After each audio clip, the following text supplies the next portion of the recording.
Oh my gosh. I was talking this entire time and I was muted. Hello, hello. Hello chat, how are you? Welcome. Welcome to the stream. How is everyone? Hello, hello, hello, hello, hello, hello, hello. Hi, Atrimodem. How are you? Bienvenido. ¿Cómo estás? Hi, D6. I'm gonna call you D6, like a six-sided die. Welcome. How are you? Welcome to the stream. Hi, Percy. Good to see you as always. How are you? Welcome, welcome. Hi, Giuseppe. Congrats on getting first. Oh my goodness. Oh my goodness, you got first. Let's freaking go. Wait a second. Why can't I hear? Oh, wait. Hold on. I broke something. Wait. Help. Help. No. Okay. There we go. There we go. I fixed it. I fixed it. I fixed it. Ah, queso! Oh, delicious queso, yummy!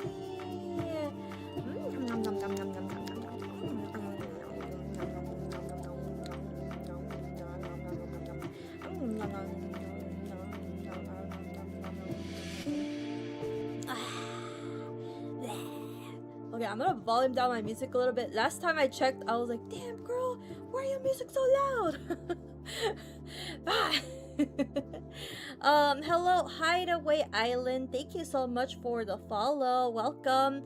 Hi, Average Dragon Maid. How are you? I hope you guys like the new emotes. My evil scheming evil. Me? What could I be scheming, huh? Huh? Me? Let's see. Dr. Crackpot, how are you? Welcome. Hello, Rian. Hola, hola, hola, hola, hola. Chayote. Hello. Hi, Machine Boy. Welcome. Hi, Jonathan. Now a message from her non-existent sponsor. Want to travel to another galaxy, another dimension, escape to the nether region of the known universe? Then Chaaya Travel got you covered.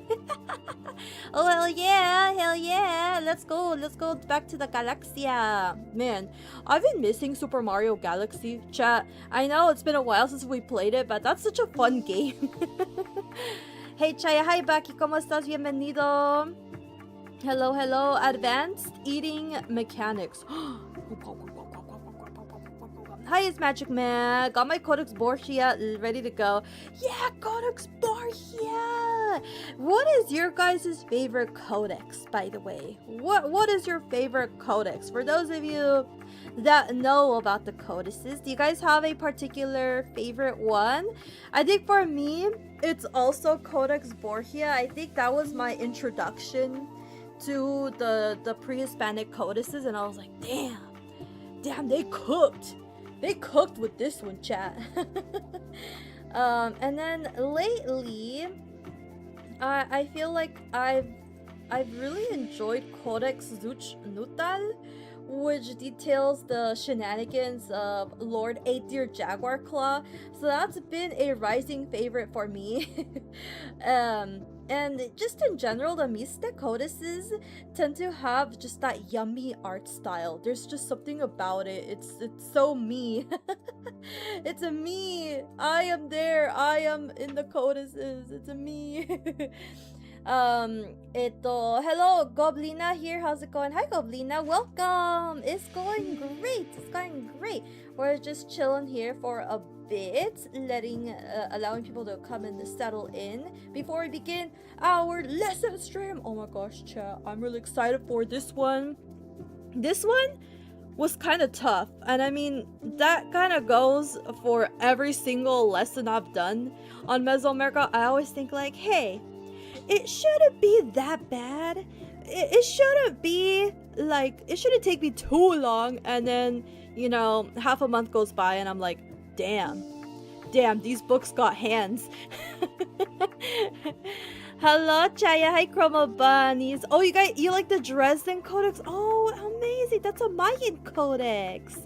Florentine was my introduction. Okay, I see. By the way, welcome, Nemi. How are you? Welcome. Odsteria, how are you? Welcome. Florentine Codex is so advanced. Ooh, I like the Florentine Codex as well. I think Mr. Sanghun, I don't know how to say his name, to be honest. I don't know.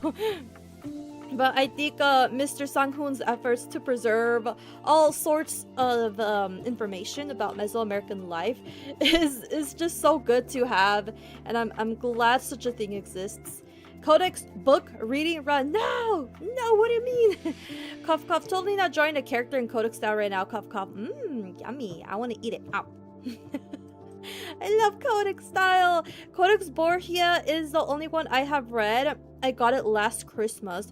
Oh boy, you got it last Christmas? Cool. You know, my copy of Codex Borgia was also a gift, funnily enough. And but I first read it from the library. So I went to the library, I saw that they had it in their catalog, and so I checked it out and I read it. And then a friend of mine was like, here, I got you a copy, and I was like, whoa, cool. So during my research for this upcoming lesson, I used my own copy as reference. It's me, Cheerio. Cheerio. Oh, that also sounds like Cheerio. Oh god. I think K, that's why I'm here, to learn. Yay! The Florentine is an absolute classic. Hell yeah. Yeah, me and my homies here, we definitely fuck with the Florentine Codex. Hell yeah. Chaaya, good news, I got a job, and in weirder news, 2 puppies were left on my porch. Whoa! Hi, Traden! Congratulations on your job, and also a bonus 2 puppies? That's so cool! Did you keep the puppies? What did you name them? Hi, Hiwalian, welcome! Sahagun? So it's Sahagun? I just go like Sangun, Mr. Sangun? Goon?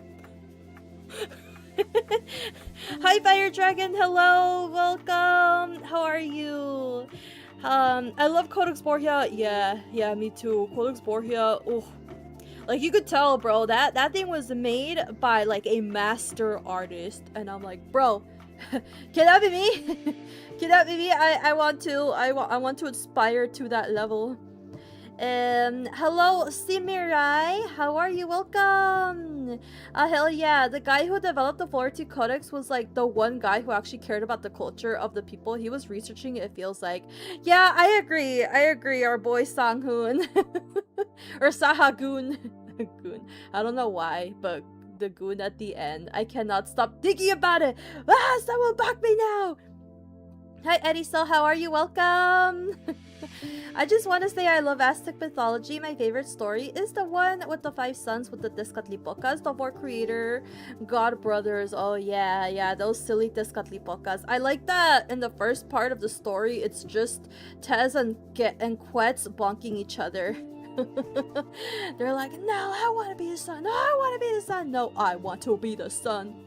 And then Chachiutlicue, she rolls up and she's like, you guys are freaking stupid. I'm gonna be the sun. And then Tezcatlipoca is like, nah, I still want to be the freaking sun. And so he bullies Chachiutlicue, and then he bullies Tlaloc. So he bullies everyone so he could be the freaking sun. But in the end, Tezcatlipoca does not become a sun again. Because then Tonatiuh becomes a son. So yeah, I mean it's fine. I think Tonatiuh has been doing a pretty good job. I think sometimes he gets a little too excited about his job, as we can see by the heat waves lately. But other than that, I think Mr. Tonatiuh has been doing very good work for the past few billions of years. Sahagoon. The guitarist of the Grateful Dead. Oh, wow. Let's see here. We still, I knew you might. We still have the puppies. Oh, looks like a black German Shepherd, so we named her Betty after the song Black Betty. And the other is Jack Russell, and we called him Jerry after Jerry Garcia.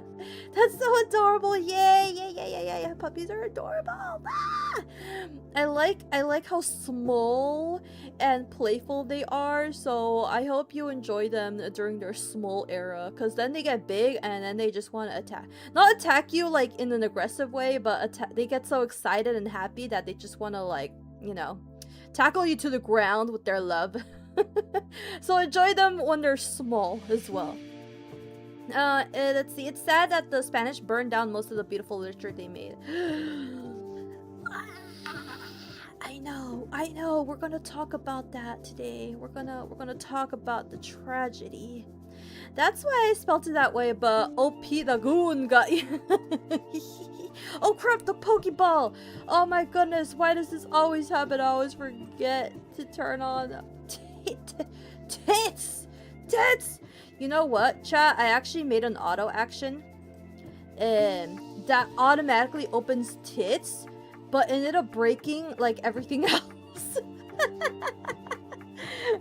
So it's either I automate tits and break everything, or I do it manually and forget many times, but it doesn't break anything. Hola Sally, ¿cómo estás? Bienvenido. ¿Me perdí de algo? No, nomás aquí estamos chismeando. Yeah, it was so heartbreaking to learn about the few scholars / priests in Spain that were pleading to respect the indigenous, but it was rough for them. Ooh, that'd actually be a very interesting topic for a video. Like let's talk. Like, we all know how shitty the conquistadors and some of the Spaniards were to the indigenous peoples, but you know, they are not a monolith of what the Spanish sentiment was at the time. So it'd be interesting to dive into other sorts of perspectives during the colonial era. And let's see, I'm a cat person, but I love Xolot Squintlies. I like the name of dogs in Nahuatl. I think that sounds adorable. Xolot Squintlies. It's the Squintlies. I know this isn't Aztec, but what about the Popol Vuh? The Popol Vuh. It is similar to the 5 suns in the Aztec myths. The Popol Vuh serves as a definitive, or it's like a creation myth. It's a creation myth for the Maya, in the same way that the fifth suns are. And yeah, the Popol Vuh, from what I know about it, it was documented by Ximenes, I believe. It was like Francisco Jimenez, I believe. And it was created in the colonial era, of course.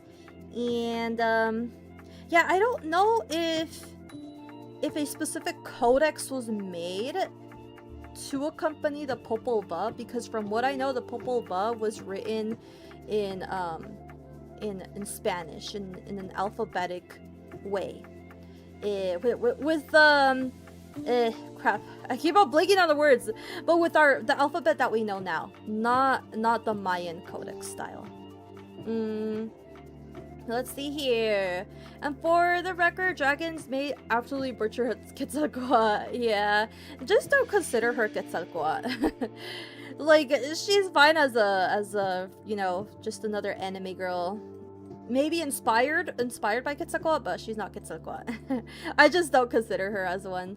Hi Neil, welcome. How are you? Lamau, what you loving it? De las Casas, my man. Hi Darkfur, ¿cómo estás? I can lift them both with one hand each. I already have 2 dogs, so one might be going to my ankle. Oh, you can lift them both with one hand. That's so adorable. Oh my god, she would be so tiny. Hello, Chaaya. Hi Neil, welcome. Teeps. Hi Gochi! Howdy fellas, I can't believe I missed stream. It's completely over now. Oh my goodness, how dare. Yeah, I'm about to end stream right now. Bye chat, bye. Besos. No, I'm just kidding.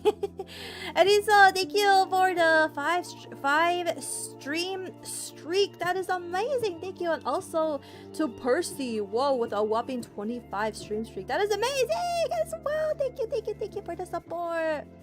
Manually open tits doesn't break anything. Yeah, it does it. It does it, but then I forget. Wait, who's coming in here with cuneiform? I see you, Thunder Nugget the Terrible. What's going on here? You better not curse the stream, bro. I'm not ready. I'm not ready for this. I have to give my lesson. You can curse the stream after I'm done, but in the meantime, don't be cursing me, please. I beg you. Or else I'll curse you back. Or else I'll curse you back. Squintly. From what I learned after the conquest, when they learned Aztec history, decided to rewrite many of the codices that we have now. Many of them working alongside many a Spaniard. Yeah. We will talk about this more in the lesson that we will get into very soon. But I'm a chismosa and I want to talk to you guys before that. Ron chat. Yeah, Bartolomeo de las Casas.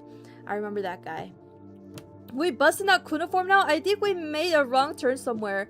Someone please make the Aztec hieroglyphs in Unicode, please. That'll be so freaking funny. Me rolling up to people's chats with codex pictograms. That would be incredible.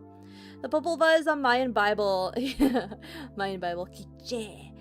I've seen Sholo Squintlies before. They look cute despite the lack of hair. Yeah, they're cute. They're cute even with hair or without hair.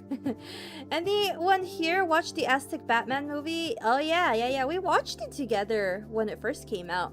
That was a lot of fun. In general, I think it was a pretty good movie. I just wish that we had more movies and stories that didn't deal with the whole conquistador versus indigenous conflict, because I think there's a lot more stories that we can talk about in a purely Mesoamerican setting. But I digress. It was still a good movie. I enjoyed it. It was about two brothers from Upon Shablanc. I remember those guys. Love them. The bros that they say ball is life. Latin alphabet. Thank you. And they went to the underworld to teach the gods lesson, and they have badass names, by the way. Inspired is generally best route. Yeah, currently suffering from mosquito bites. I'm curious to know how the Mesoamerica dealt with mosquitoes. They didn't. There were mosquitoes, but it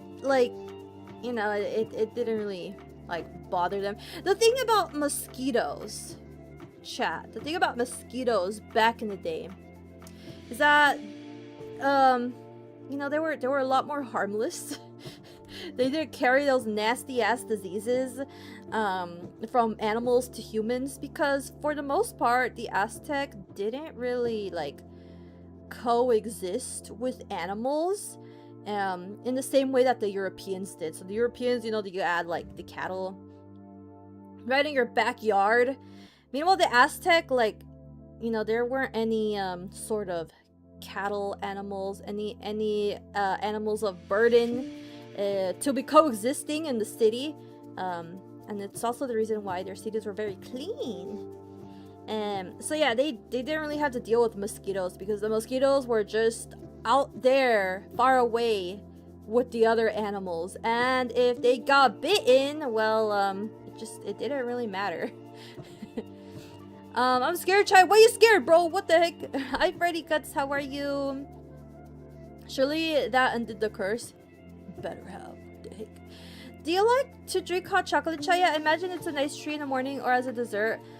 I love hot chocolate, ever since I was a little baby, not baby, but when I was a kid, I didn't like regular milk. I always had to have chocolate milk, and to this day, I don't drink coffee, bro. I am not a coffee drinker. I live my life uncaffeinated, which is insane. But I like chocolate milk. In the morning, I like to drink my chocolate milk. These days, I haven't drink it as often, just because I don't want to gain weight. Right now I'm on a no sugary drinks, not diet, but just a restriction for myself, because I don't want to get chunkier. I don't want that. So water is good for me, and I'm gonna aim to do only water, no sugary drinks, for the next 2 months, and let's see how far I get with that. In the basketball boys. Why is the YouTube chat completely different languages now? Oh my gosh. Yeah, chat. If y'all... Okay, the cuneiform is funny. But please keep... please keep the chat in the Latin alphabet, please. I don't want to scare people off and be like, what the heck is going on here? Are they doing a ritual? Like, we probably am. Don't tell them. But like, shh, you gotta keep it low key. They must have sucked it up. I just remember the movie with the character that got captured and renamed to Almost. Huh? What? Alright, there wasn't large animals to tame. Exactly. Oh gosh, I'm so jealous. Random idea for a stream. There appears to be some Mesoamerican influence in older Monster Hunter games, especially the glyphs and ruins. Maybe that could be worth looking into. Oh boy, yeah! Another game that I've noticed has a lot of Mesoamerican influence is freaking Breath of the Wild. With I forgot what they were called. The Ancients. Oh crap! What was that ancient civilization called? The Zonai? The Zonai were pretty much Mesoamericans. The closest there was in the Americas was the Andeans and their llamas. Yeah. Oh my gosh, llamas are so funny. A llama? He's supposed to be dead! I was scared because of the curse of Racha. You were scared, bro? Damn, why y'all spooking other chat? I wish the mosquitoes more like their ancestors because their bites are so itchy. I know, and that's crazy. You know, another thing that the Spaniards brought to the Americas, freaking rats, bro. We have to deal with rats because of them. Like, all the stinkiness we have to deal with because of them. I would be interested in Dark Souls type game dealing with the Aztec underworld. Oh, that would be really cool. A child black hole. Oh, a baby black hole. A primordial black hole. Oh, I eat them for breakfast. Yeah, chocolate milky supremacy. Yeah. By the way, hi, Pite Seller. Welcome. If I did say hi earlier. Hi. Mecatlanemi. Native American fauna were a lot wilder, especially because of megafauna. In recent history, developing animal husbandry wasn't as much of an option, putting the ancestors at severe technological disadvantage. Yo, they were still cooking though. They were still cooking up some crazy things. Did the Aztec use metal tools? Limited. I don't think they quite made metal tools to the extent that the Europeans did during the same time, but they did work with metals. YouTube auto translates. I just treat it as another email because it's not translating into anything. We'll just start typing exclusively in Nahuatl. Oh my gosh, Nahuatl stream! Quick chat, make her thin. The black hole will become smaller. No! No, I need to eat! Chocolate milk mentioned I've been so. Oh my gosh, it's Mori Mush! How are you? Welcome. Good to see you. Anyways, glad I visited. Instructions unclear. Have fun. Thank you. Pint sounds weird. Writing in Japanese. Nihongo? Yes, indeed, it is so cool. Hi, another guy. Welcome. Chaaya, I will play Gears E-Day. Appears later. Okay, Llama Palooza. Hi, Zing. Welcome. Bye, everyone. Bye, Eriso. I don't want to spoil too much, but I forgot the movie title. I think his name was Black Jaguar or something. He lived in the peaceful village in the jungle. A movie?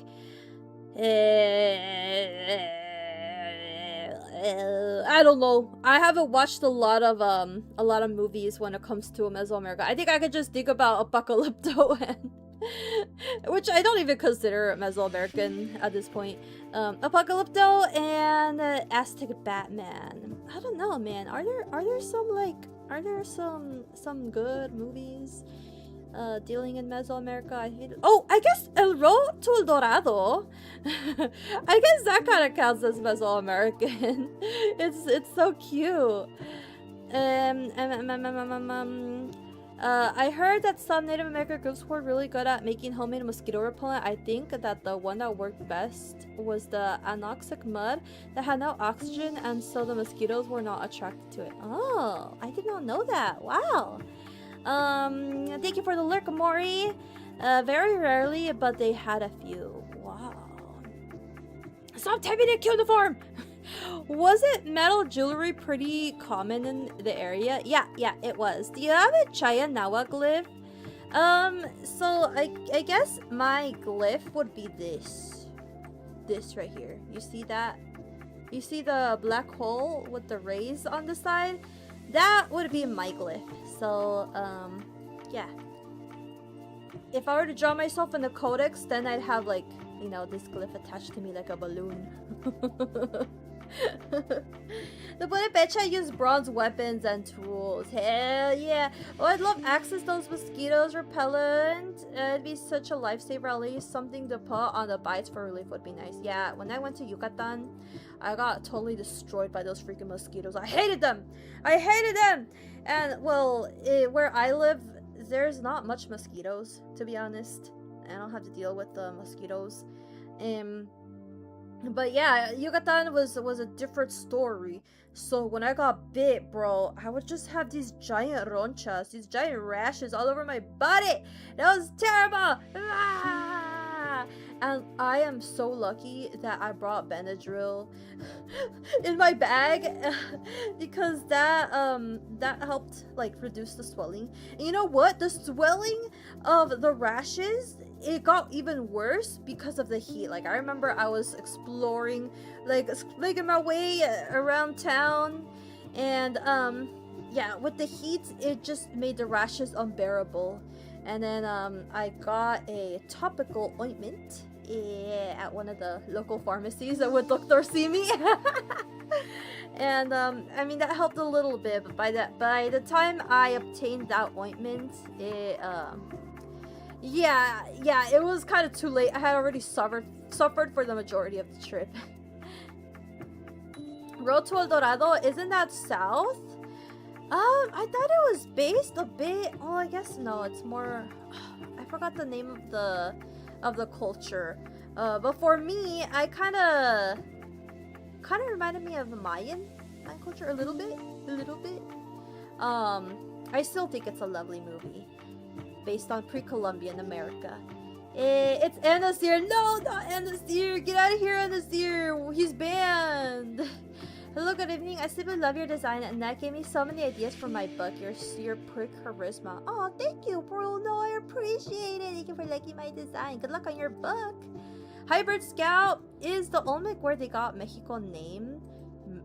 Oh, is the Olmecs where we get Mexico the name? No, Mexico comes from Mexica, which is derived from the Mexica people, who were the ones that governed Tenochtitlan and were the head honchos of the Aztec Empire. So yeah, and the name Mexica comes from Meshi, who was the person who guided the Mexica out of Aztlan to their promised land. So yeah. Hello, good evening. Oh wait, I read that. Your model's very cool. Thank you. Last article. Apocalypto was unfortunately very inaccurate. They had the natives dressed in rags. And they portrayed the Mayans as primitives, very racist. Yeah. One thing they did do right was hire indigenous actors for it and have it in the original language. So I'm like, that's cool. That's cool. Like I like that. But as for the representation itself in the story, it was like, bro, what are we doing? What are we doing? Thank you for the follow. Last article. Thank you for the follow. Hi, Landa. Thank you. I think it might be obsidian. Yeah. You've ever seen Citlaltin from Genshin Impact? Her obsidian mirrors are like your pendant. They are. Oh crap. Citlaltin Genshin. Does she have obsidian mirrors? Citlaltin Genshin.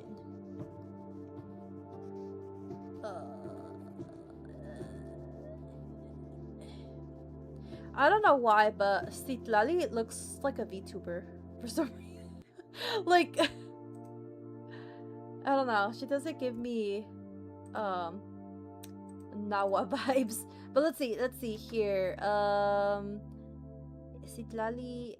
Oh, does she have the mirrors on her hair? That's cute. That's cute. I guess they do look like a bit like my mirrors. I like that. Let's see. Especially the gold jewelry is way softer and easier to work with than other metals. They were on the brink of the Bronze Age, with a bit of silvers and copper jewelry being the other prominent feature. They had bronze, but it just wasn't feasible to mine up and mass produce. Yeah, that's fair enough. Oh, for stream, since I've subscribed, it's incredible and fantastic for VTuber model. Love your vids. Also, thank you, Green Water. Thank you. Hi, Fairy Quartz. Welcome. Thank you. And Pint Seller, thank you for the follow, or thank you for subscribing as well. Yay. Welcome.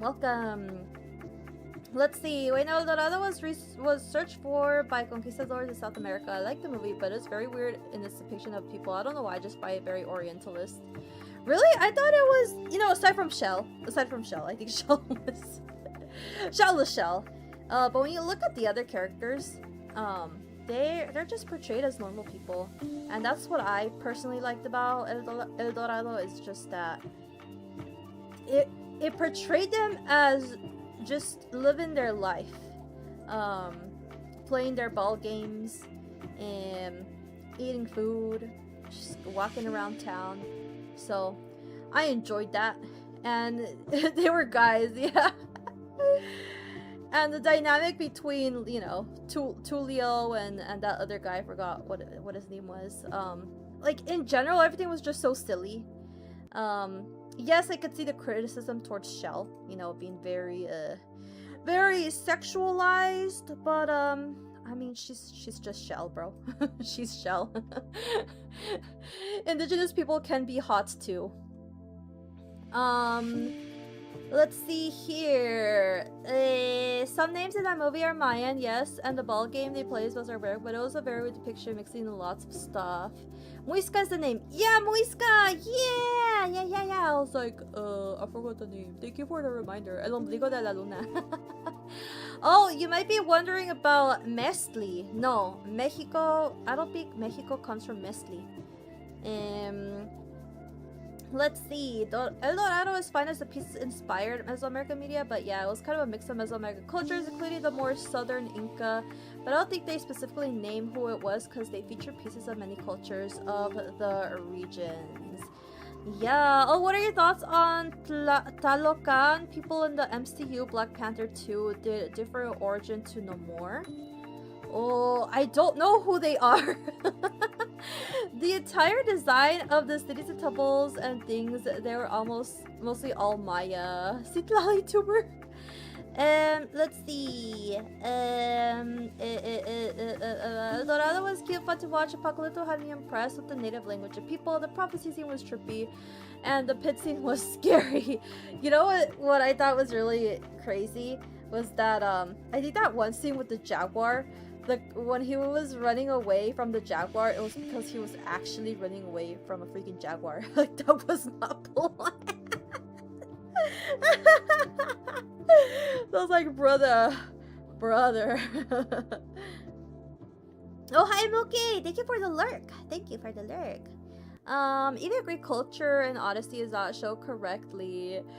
I heard that Odyssey was very loud, and I'm actually scared to go see it because lately I've been more protective about my ears and my hearing because it's like I have a little bit of tinnitus. Is it tinnitus or tinnitus?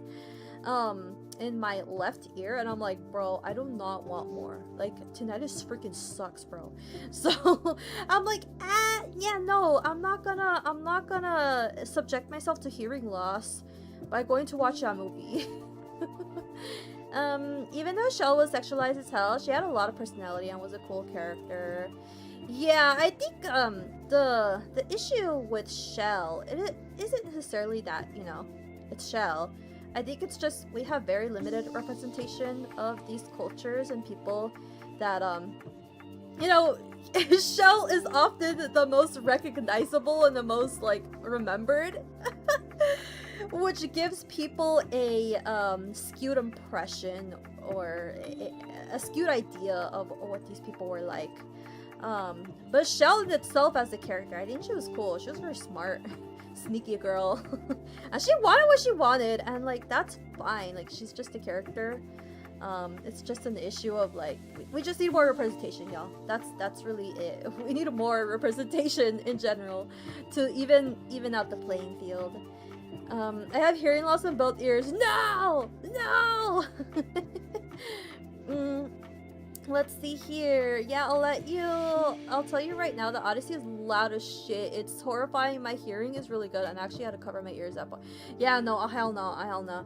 I think the last movie I went to that was like really freaking loud was the Dune movie. But I think it was the first one, especially at the end when that lady is like singing like I think one of the cases I actually brought earplugs. The Dune movie. Dune. Yeah, that was pretty loud. And then I also went to see Chainsaw Man in IMAX. Bro, they just really cranked up the volume. Like, why? So yeah, suffice to say, I bring earplugs in my bag just in case, because hearing loss, chat, is no joke. Take care of your ears, please. Hi, Chaaya. I've also seen people call Citlaltin even though it's very clear. Yeah. By the way, hello, custom reports. Yeah. Oh, hi, Red Dragon. Hola, buenas noches. Hola, ¿cómo estás? Bienvenido. Basically, the MCU version of No More made the underwater kingdom of Talocan instead of the traditional Atlantis. If I remember correctly, they took inspiration from Tlalocan of the Aztec. No More is even referred to as Kukulkan. Interesting. I wonder why they went with Kukulkan and not just Tlaloc, because Kukulkan is from the Maya region. But yeah, I mean, I think it's just one of those instances where they mix a lot of the cultures and just kind of like make it into a melting pot, which is okay when it's like completely fantasy. But once again, it's an issue of like we just don't have accurate representation of these cultures in popular media. So fantasy representations or cases like Shell, they tend to just be like, you know, the what people think about when they think about these cultures. And yeah, it's an issue for we need more representation, y'all. We just need that. But yeah, I on the topic of Shell being Latina, I remember one time I made that comment on Twitter. I was like, it's kind of a pet peeve that people call her a Latina because she's not. And I got canceled, bro. I got canceled like crazy. Like, like some people were sending death threats to my DMs, and I was like, bro, like it's not that deep. It's not that deep. Like. Like what I said is it's not wrong. It's not wrong. I don't know why they got so upset at me. Being canceled for speaking the truth, yeah, it was crazy. And I'm like, bro, sometimes I tell myself, Chaaya, you need to shut up. You need to shut up, Chaaya. Just don't say anything. But then I'm like, nah, bro, I need to speak. If that bothers them, they could buy my silence for $8,000 a month. And even then, I probably wouldn't take the deal. Have you seen the Maya and the Three? I have. It's a very lovely show. You know, it's one of those shows, since we're on the topic of loudness, it was so freaking loud. There was a lot of screaming. It was a very high intensity show. And I'm a very chill girl, so it was a lot for me to binge. I shouldn't have binged it. I think that's what made it worse. But I liked it. It was good. I thought the ending was sad. But I won't spoil it. I won't spoil anything for those who haven't watched it. We've heard about Orientalism when it comes to Asian cultures, and sadly, Native people of the Americas have it even worse than us. At least there's better distinction between Asians in the media. Yeah, things are improving for sure. I mean, as a Brazilian, I'd say Latina Lita is more of an overall culture of the region than just ethnicity. It's complicated.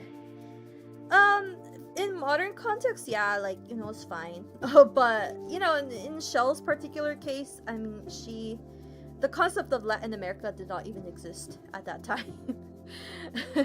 it was, I guess, I don't know. Not Mesoamerica. Just pre-Hispanic, pre-Columbian America. So, yeah, it just doesn't make sense to call her Latina, because Latin America just did not exist then. They hated Chaaya because she spoke the truth. Yeah, they always do. They always freaking do, bro.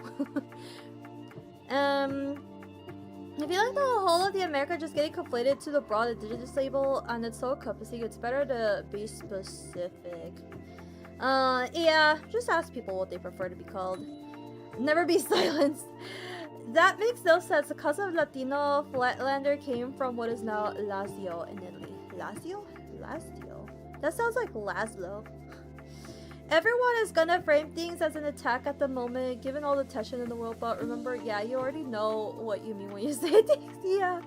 You know, I was going to QRT a post yesterday, but I was saved by my ADHD brain because I got distracted by a notification, and then I never got back to it, and when I returned to Twitter, I lost the post, so...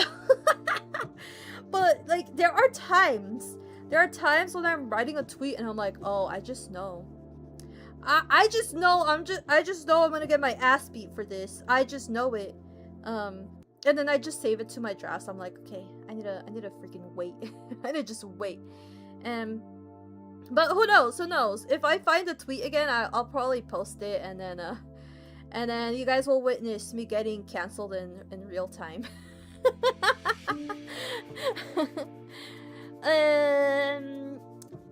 How many languages do I speak? I speak 3 languages. I speak Spanish, English, and a little bit of Japanese. Have you watched Onyx Equinox? I have watched Onyx Equinox. It's lovely. And that's a huge problem because not only does it rob us of beautiful diversity that exists, but it does a disservice to the people they supposedly represent. Oh yeah, I could definitely see that. Yeah. Jump her! No! No! I'm very abrasive as a person, so I get it, lol. Yeah, don't treat it as a personal thing. Everyone's scrambling around at the moment. I used to crush out, chat. I used to I used to fight with people. I used to throw hands. But now I'm like, bruh, I can't. I don't have time. Like, literally, even if I want to fight people, I don't have time to fight people anymore.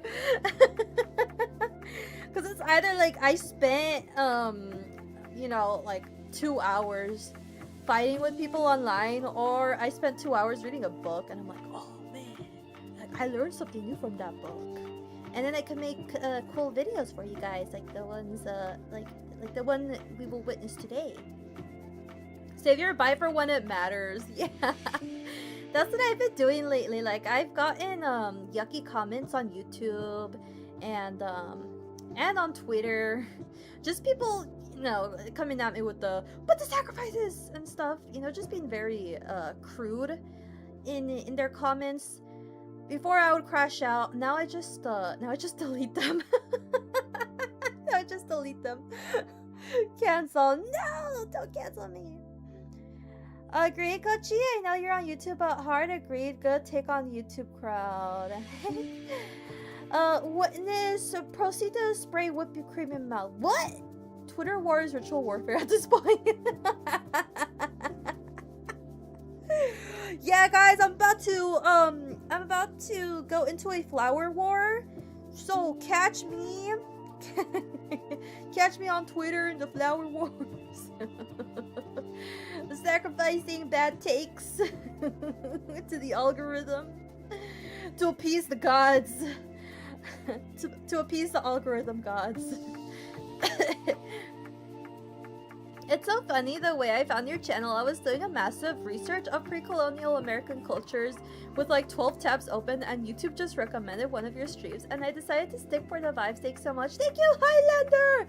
Thank you! Oh my goodness! Yeah, I hope you stick around for the lesson part. We're gonna jump into it very soon. I'm really excited. I think this is one of my best lessons yet. But the sacrifices, they said. Based was my reply. Thank you, Barabbas, for the super chat. I appreciate it. Based. Hell yeah, thank you. Thank you. Yeah, they were pretty based for that. Like, so the comments that I was going to make, there was a post going around like, oh, you know, there's a lot of vitriol when talking about the Aztec sacrifices, and then often people forget just how brutal other cultures were. Like, they technically human sacrifice was it was a thing in every culture, and oftentimes they were a lot more brutal. And the comment I was gonna make is that, you know, at least the sacrificial victims were treated with utmost honor and respect. It was still brutal nonetheless. I mean, you know, getting your heart torn out, you know, that's pretty crazy. But at least they were treated with utmost respect, and you know, they weren't framed as witches. They weren't framed as witches or criminals or the worst of society. It was a very honorable way to go.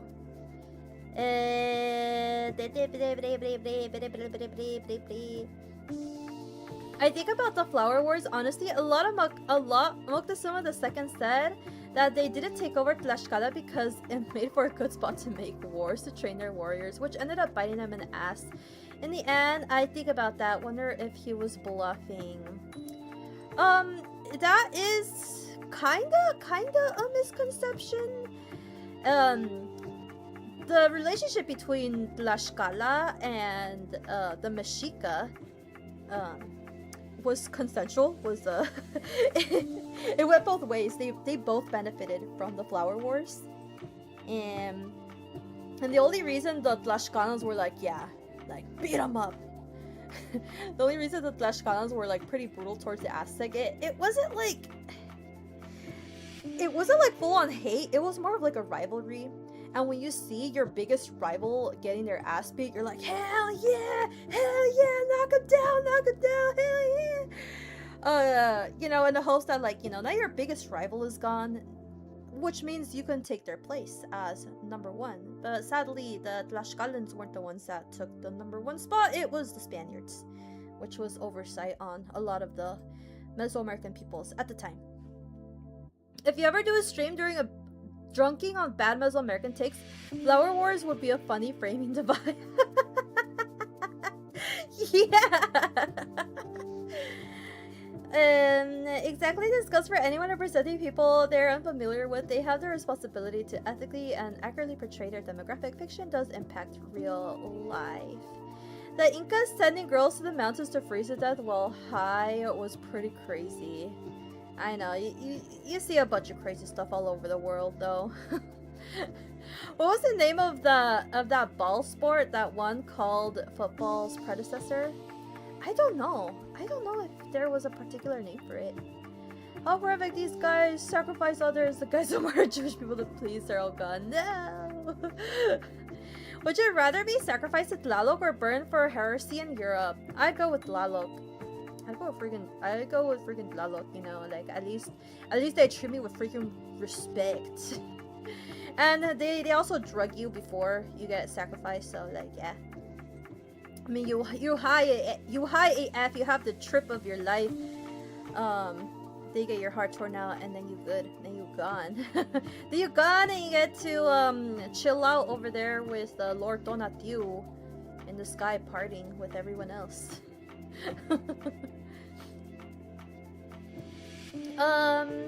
Will Bat New Girl, I'm Onyx Equinox is cancelled and will never get a second season.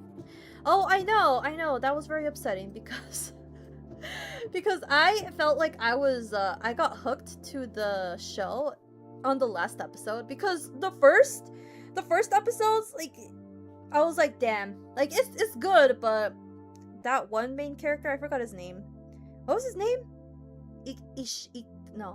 Isel. He was kind of annoying, low-key. He was kind of annoying. But at the end, like the last episode, I was like, okay, like, you know what, I did this. This is actually pretty darn cool. And then it just ends, and I'm like, god damn it. God damn it. Yeah, if you go scrutinizing every historical society, you could go on forever. It's just a weird take to pick and choose which culture to check and which to defend.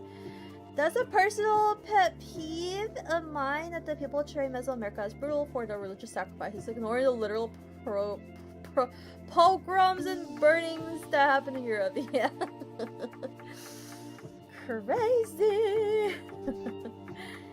And let's see. About a book to learn more about it, but it's in Spanish. Oh. It's been about an hour for whenever you're wanting to start the Codex lesson. Thank you, Percy, for the reminder. Yeah, I think it's about time we begin. Chat, are you guys ready? Are you guys ready? I know the chisme is good. I know the chatting is juicy. But let us start our lesson for today. We're gonna learn about the Prehispanic Codices. Are you guys ready? Are you guys ready? Because I am ready. I am ready.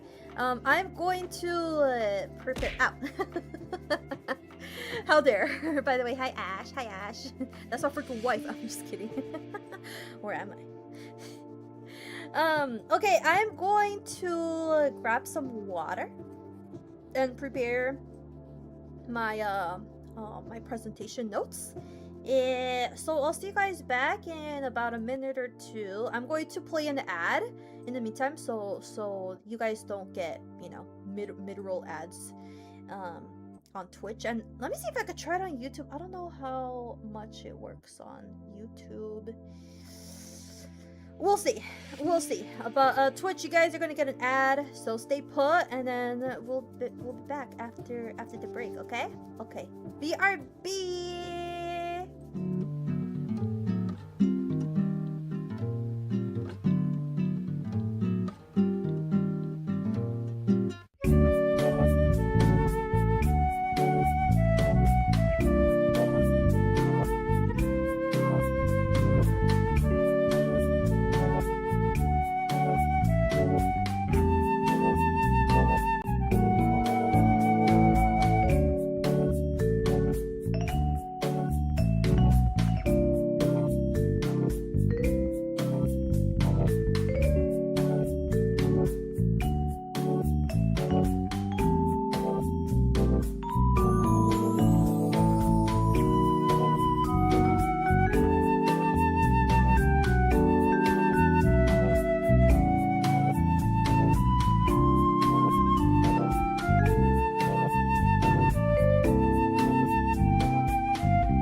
Okay. We are so back, chat. We are so back. Welcome. Okay, I'm gonna delay the... Oh. Okay. I think I did it right on YouTube. I don't know, YouTube. You guys let me know. You guys let me know. Hola. Are you guys back? Twitch, are you guys back? Let me know if you guys are back. Be like, Chaaya, we're back. I have YouTube Premium so I don't get ads. Must be nice. I also have YouTube Premium. I love it. But sometimes I get upsetty at YouTube because I'm like, bro, it kind of sucks. Like, the way they treat creators sometimes, it just really sucks. And so I'm like, should I cancel it? It's nice to be in this elevator with you folks. When you think about it, the gods are no different from mosquitoes. They do the slurp. Welcome back, Chaaya. Welcome back, everyone. Yay, Codex time. Okay, I don't know if Twitch is back. Twitch, are you guys back? Ya regresar on Twitch. I don't want to leave you guys behind. Let me know. Twitch chat. If you can hear me, say cheese. Kenin tomishtonalitsino no tlasok niwitsin. Hola Kira, ¿cómo estás? How are you? Thank you for the beautiful Nawat. I'm back. We're so back. We're so freaking back. We are so freaking back. Let's go. We're back. Gods are mosquitoes explains so much. They're stuck in an advertisement hell. Oopsie. Okay, I think Twitch is back. No, got it backwards. Mosquitoes are gods. God damn it. Out of all the creatures, man, it had to be the mosquitoes. Okay, chat. So it looks like most of you guys are back. So oh my gosh, pretty excited. Oh my goodness. So like without further ado, why don't we get started, chat? Why don't we get started? Welcome everyone to the stream. Today we will be learning about one of my favorite Mesoamerican subjects, the Prehispanic Codices. Yippee! One of the most common misconceptions about the Aztec is that they had no writing system. But in reality, the knowledge of Mesoamerican peoples were recorded in these elaborately painted manuscripts.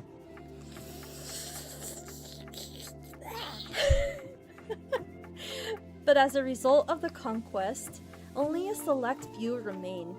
Despite that, the surviving codices reveal and continue to reveal a lot about our ancient past. If you guys are ever curious how YouTube recordings work, this is kind of how it goes. It's like, elaborately painted manuscript. God damn it! You're like cussing in the microphone.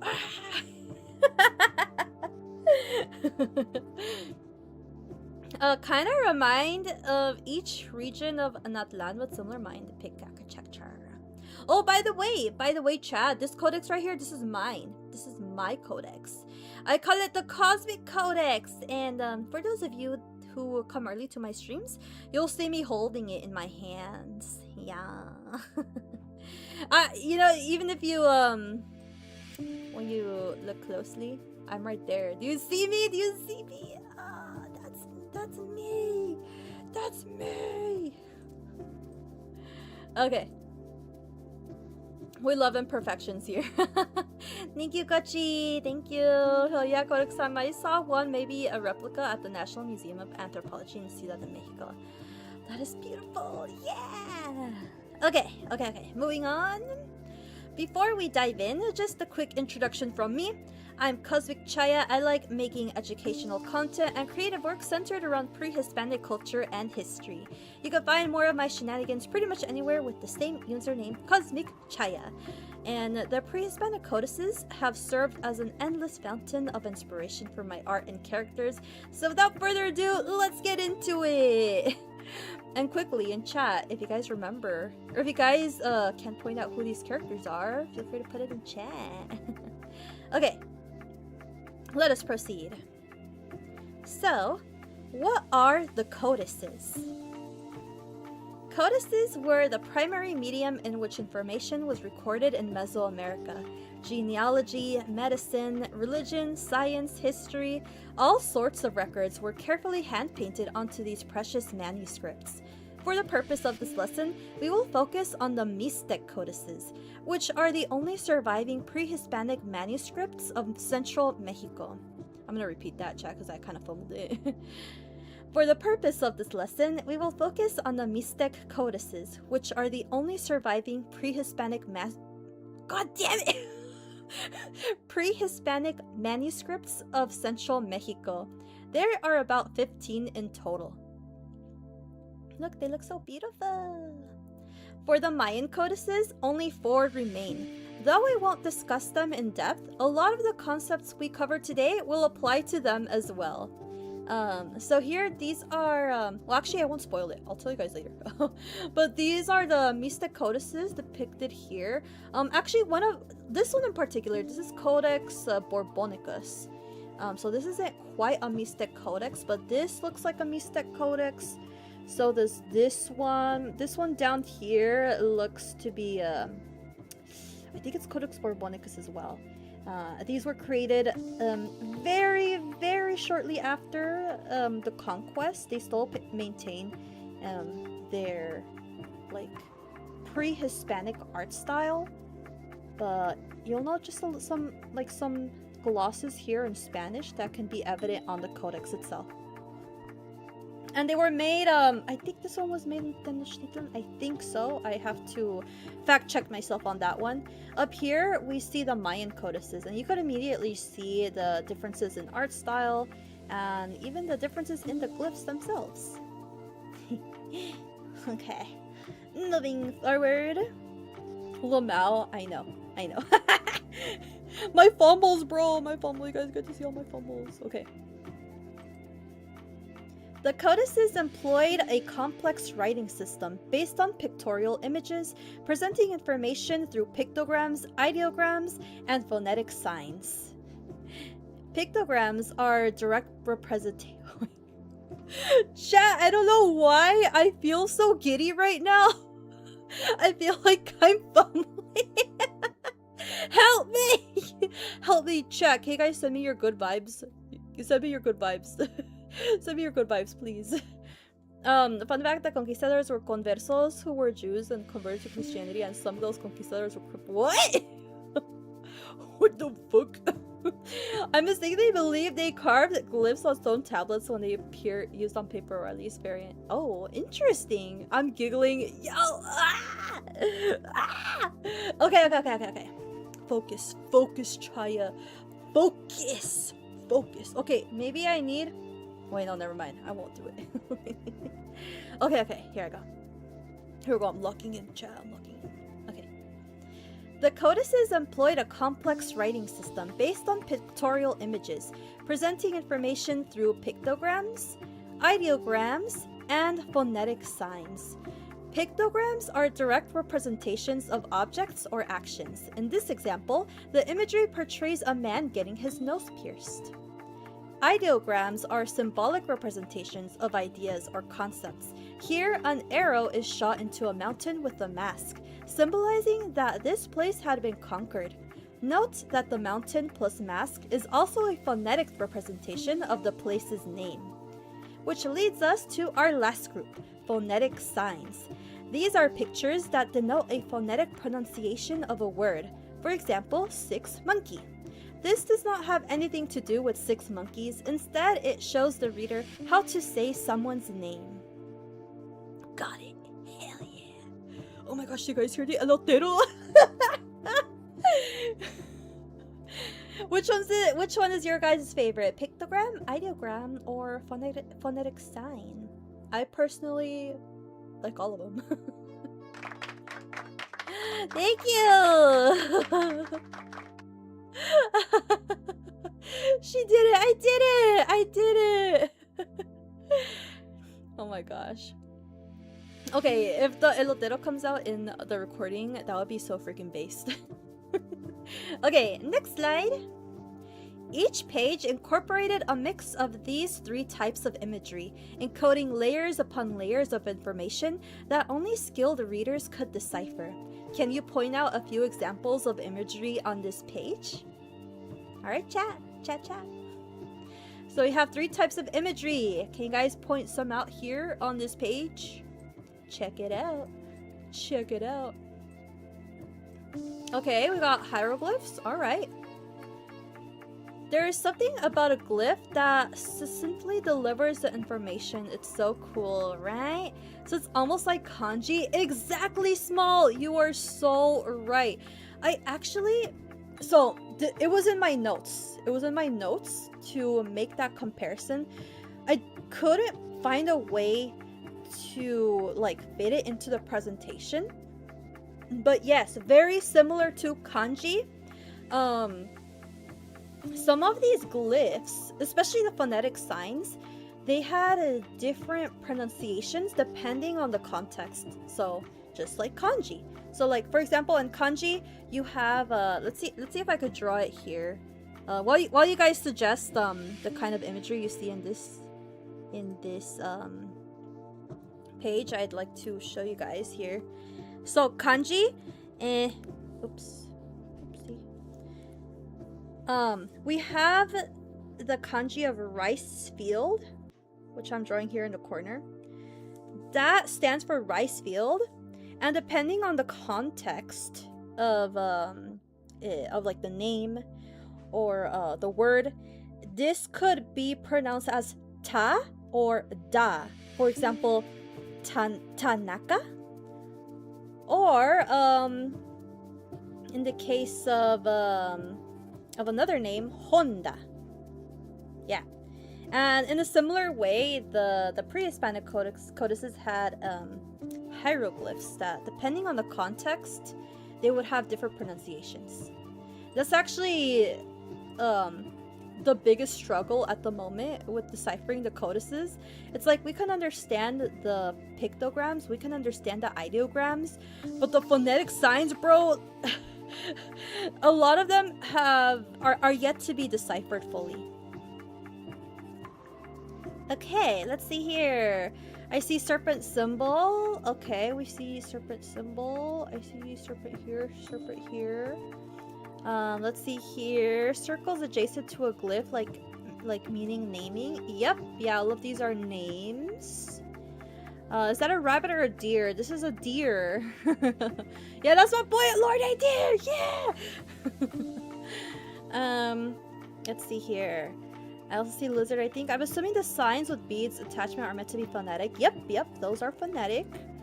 The roofing of the codex almost looks like Asian pagodas as well, but still very Mesoamerican coded. Yeah! It's interesting because each picture can actually be a combination of all 3. So that adds another layer of complexity. So yeah, like here, yes, this could be a pictogram, it depicts probably like a temple that was dedicated to this particular figure. But at the same time, we don't know if this temple had these specific decorations on it, and so this could also insinuate or give us an idea of the name of the temple or place, which in this case it is the House of Death. What is he holding in his hand? Is that a whistle? This person here? I am not too sure myself. It's just a snake with the skull head. Obviously it's gonna have some sort of specific meaning, ritual meaning perhaps. But at the moment, I am not quite sure. Maestra Chaaya, 6 monkey, 10 flower. I thought I saw a bit about Maya script where they said something about the color used on the skin had particular meaning. Yeah, that's also another layer of meaning in these codices. The colors also had specific meanings, especially turquoise. You see that more in the colonial codices. Probably pipe for narcotics, very common in many cultures. Oh yeah, wriggly worm. But yeah, so it's a mix of all three, chat, all across this page and even within each picture. So we got, just to review, pictograms, ideograms, and phonetic signs. Before we move forward, I'd also like to point out elements of the codex visual style. Notice that there is very little overlap amongst the pictures. They all tend to make up their own individual space on the page. Consequently, the style lacks depth of field, emphasizing concepts over realistic representations of our three-dimensional world.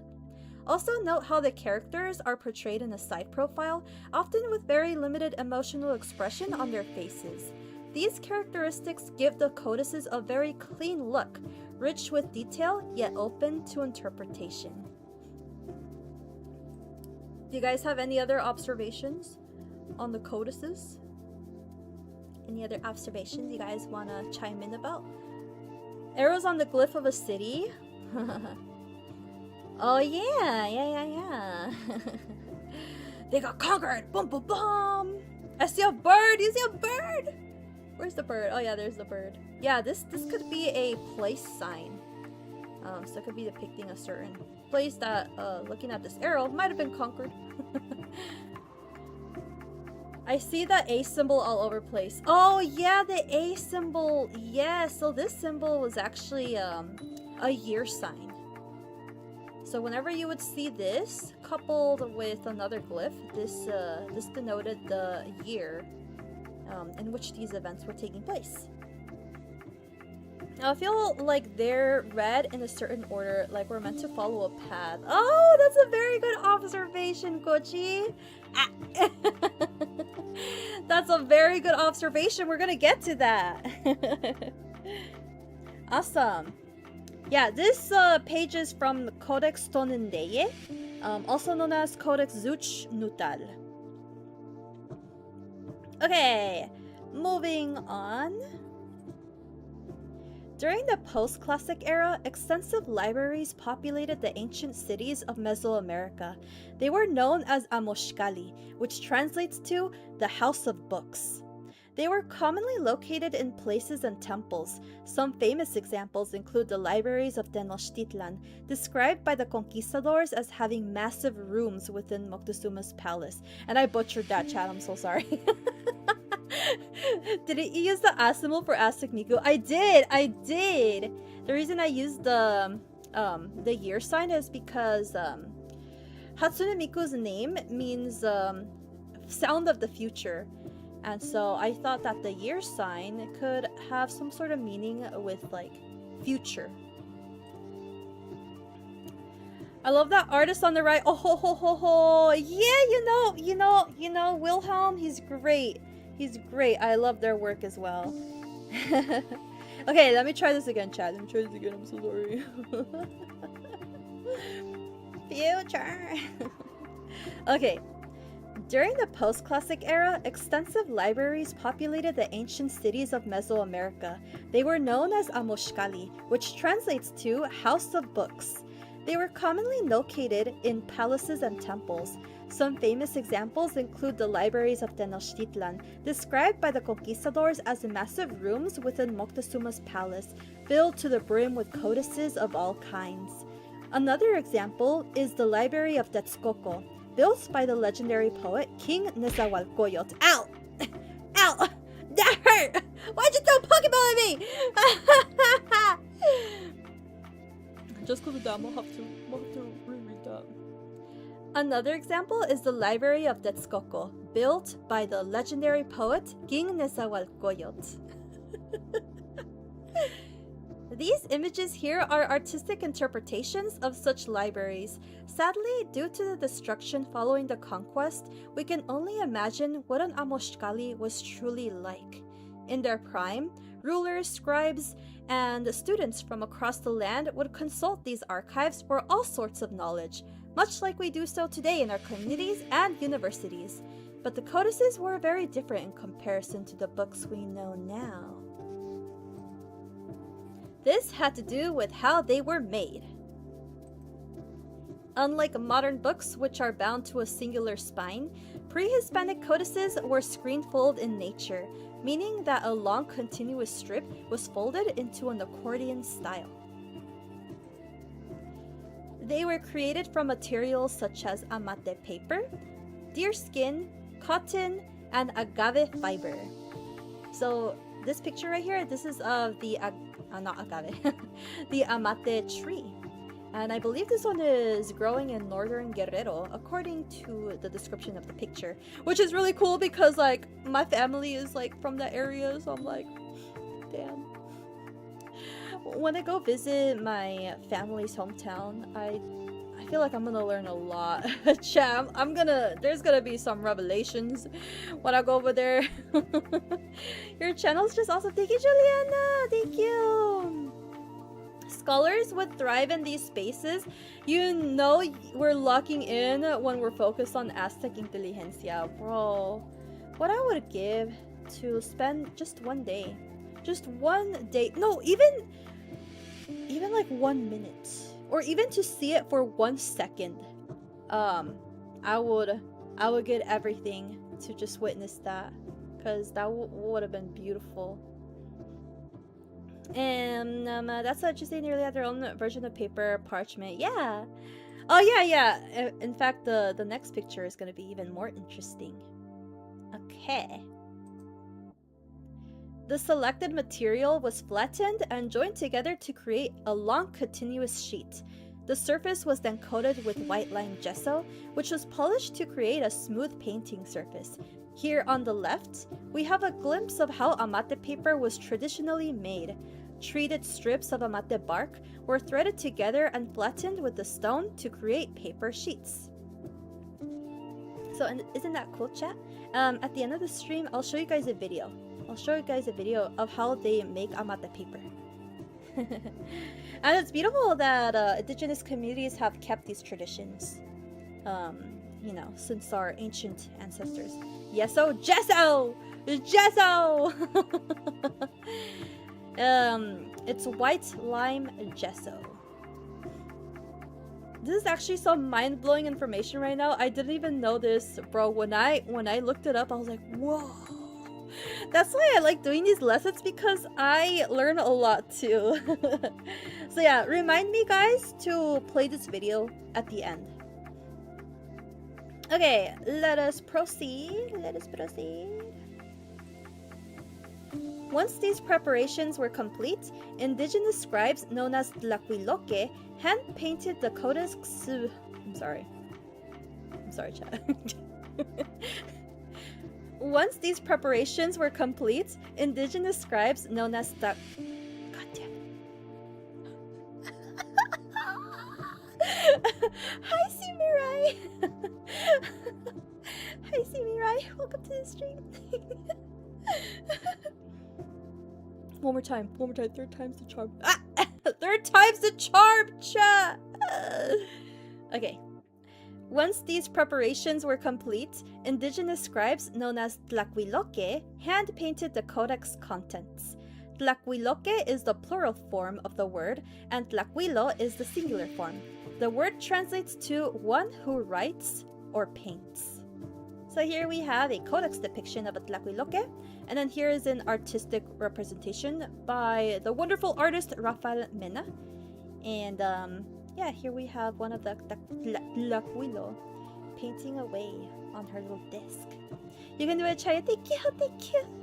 Tlaquiloque and Tlaquilo. Okay, next slide. The it's the pronunciation of some of these words that has tripped me up. Hi, Bakaneko! Welcome! Thank you for the 7 consecutive stream streak. Wowza! I appreciate the support. Okay. The Tlacuiloque utilized a variety of tools such as brushes, shelf palettes, and a wide variety of pigments sourced from natural minerals, insects, and plants. As a Tlacuilo myself, you can see these tools floating around in my room. Look at that. Does that look familiar? That's how they are in my room. By analyzing the codex pigments, researchers were able to deduce the various steps in the painting process. First, a light sketch was applied, followed by color blocks, and finishing with a black outline around the figures. Though this was common, it was not the case for all codices. Lastly, since many of the pigments were made from plant-based materials, when a scribe wanted to change color, they simply cleaned the brush in their mouth. So yeah. So chat, if you see me with the brush in my mouth, like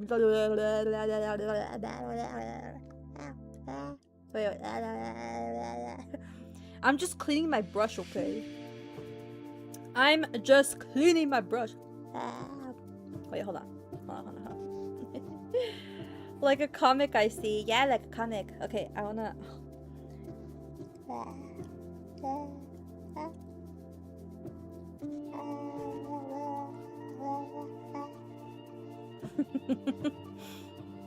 I would... How dare...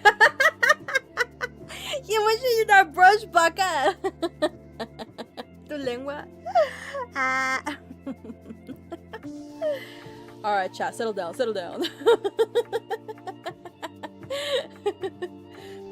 But yeah, isn't that cool? They had shells as color palettes.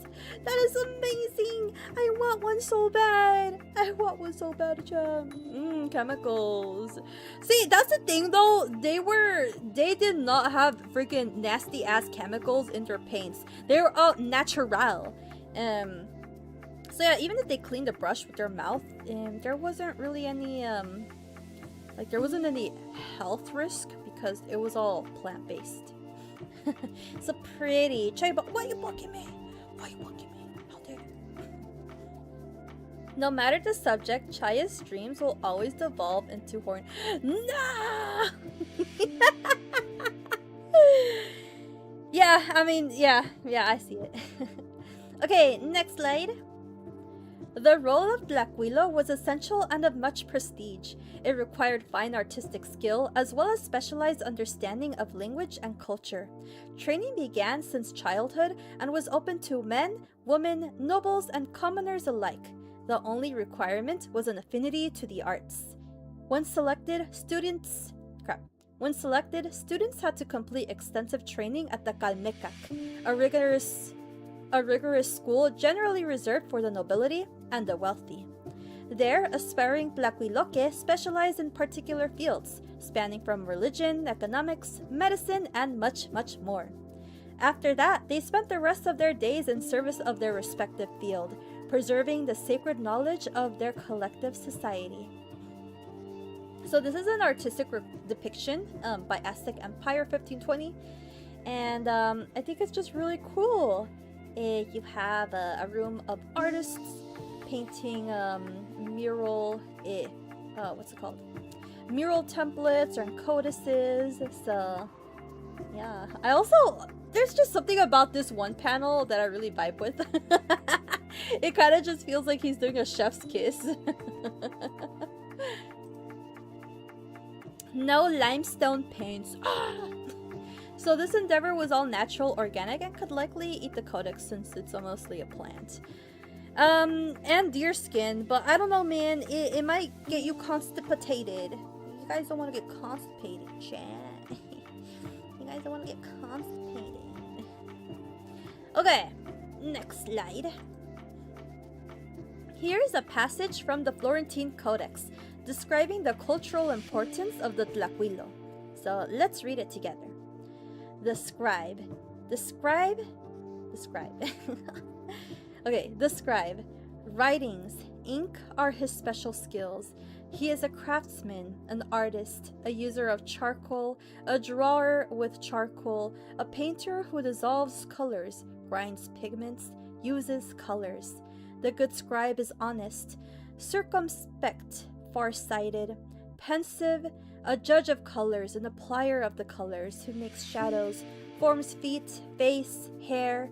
He paints, he applies colors, makes shadows, draws gardens, paints flowers, creates works of art. The bad scribe is dull, detestable, irritating, a fraud, a cheat.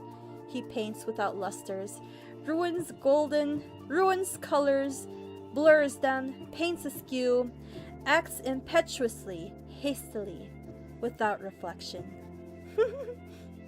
Chat, what do you guys think? What do you guys think, chat? Do you guys think that I am a good luck willow or a bad luck willow? And just so you guys have some context, let me show you guys. Let me show you guys some examples of my hard work. So this is one of my examples of my codex drawings. What do you guys think? Oh, and if you're not impressed, here I have another example. One of my proudest works here, depicting the Mexica Tlatoani Itzcoatl and his wonderful warrior. What do you think? Am I good lakwilo or a bad lakwilo? Not the Yawishi 10 out of 10 perfection. This chin is setting. Yeah. I worked very hard on these. Worked very hard to get all the details right. And really give off the sense of a very strong bond between these two characters. Crazy. Best luck Willow in the Empire. Thank you. Thank you. Oh my goodness. I'm so proud. Yes, I'm so honored, chat. Good, yes. Yay, chat says I'm a good luck Willow. Yay. Thank you, thank you. No, you kind of be acting impetuously at times. What? Senpai?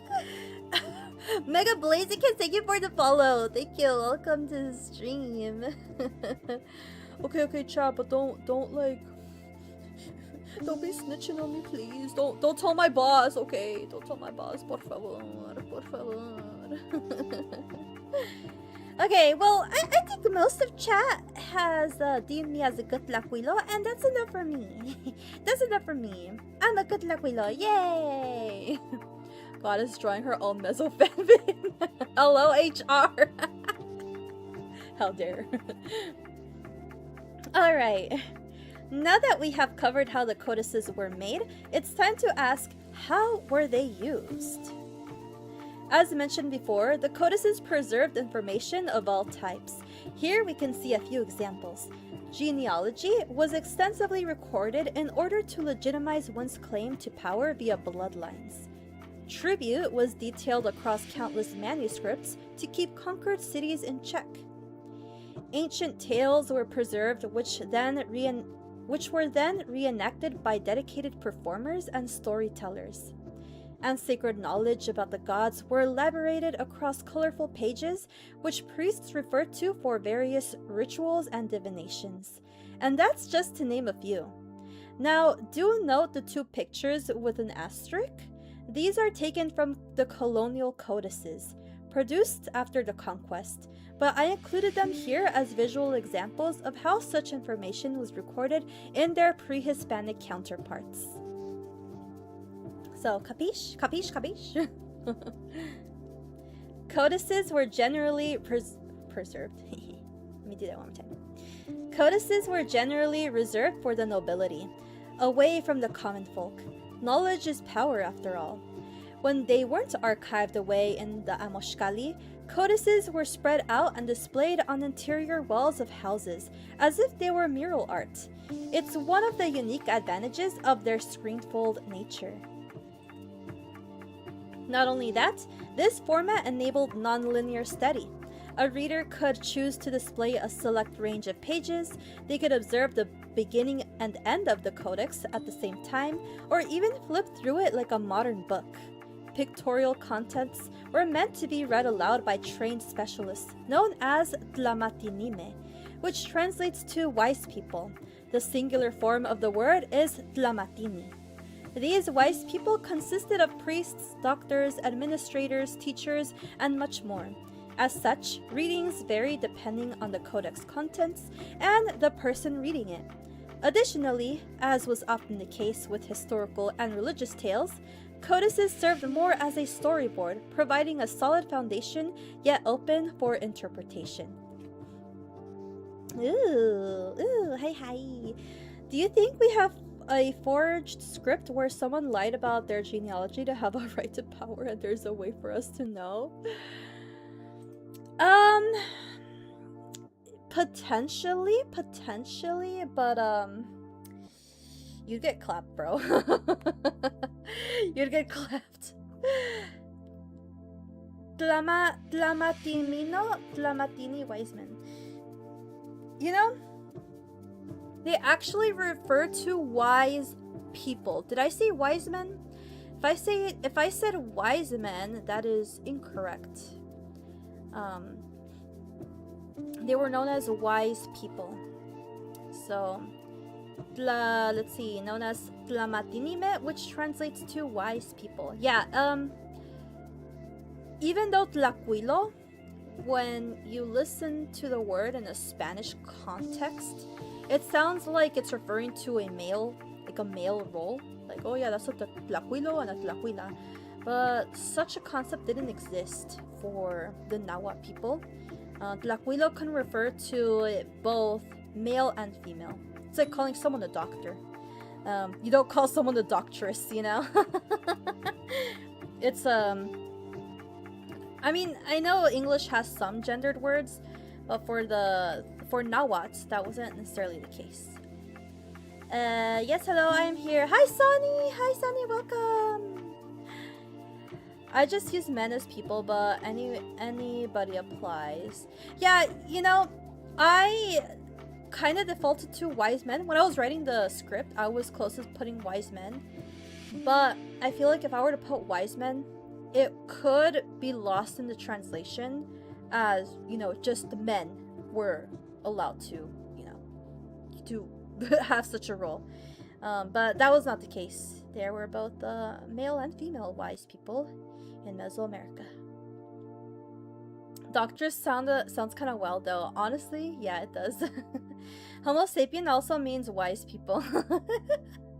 Love that. Okay, let us continue forward. As for how they were read, it was really quite varied. In the case of the Mixtec codices, they were generally read from right to left, but of course, as you can see in this diagram, there are a few outliers. One thing we do see in common is the zigzag reading pattern. Let's check it out. Here in the Codex Zuchnutal, we start at the top right corner and meander through the sequence of images in a zigzag, guided by these red dividers. Whee, zigzag! So do you guys see the red dividers? Right here. Now we just go boop, boop, boop, boop, boop, boop, boop. Codex Selden is the same, but with a twist. As you can see, we still start at the top right corner and zigzag across, but the catch is that this codex is supposed to be read vertically. Here it is in its proper orientation. Keep in mind, these codices could also be flipped over, containing another sequence of pictures on the other side. Here is an example of the obverse side of the Codex Zuchnutal, which we looked at first. This side of the codex was painted at a different time as the reverse side, and most likely by a different artist. And well, it had its own kind of shenanigans.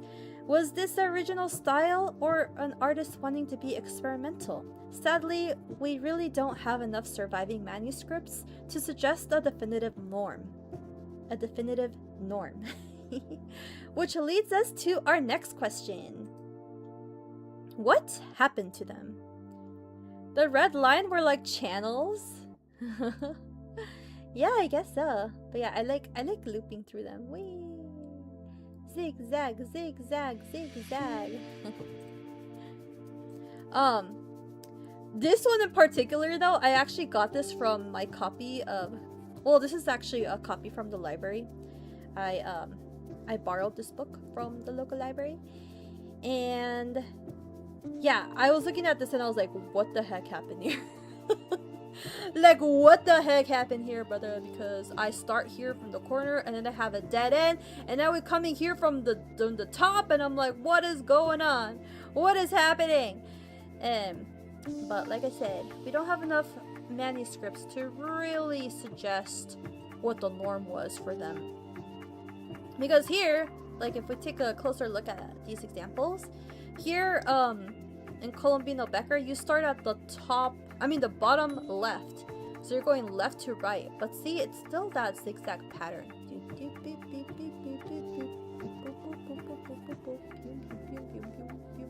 Oh, oops.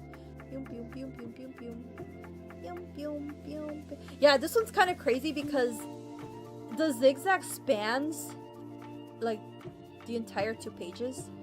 No, this one, the boldly one. The boldly is wild. Like you can't even read it like a book. It's like you have to extend it 4-way.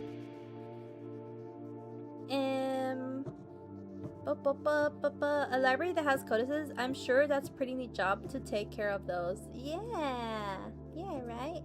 I want to go inside one.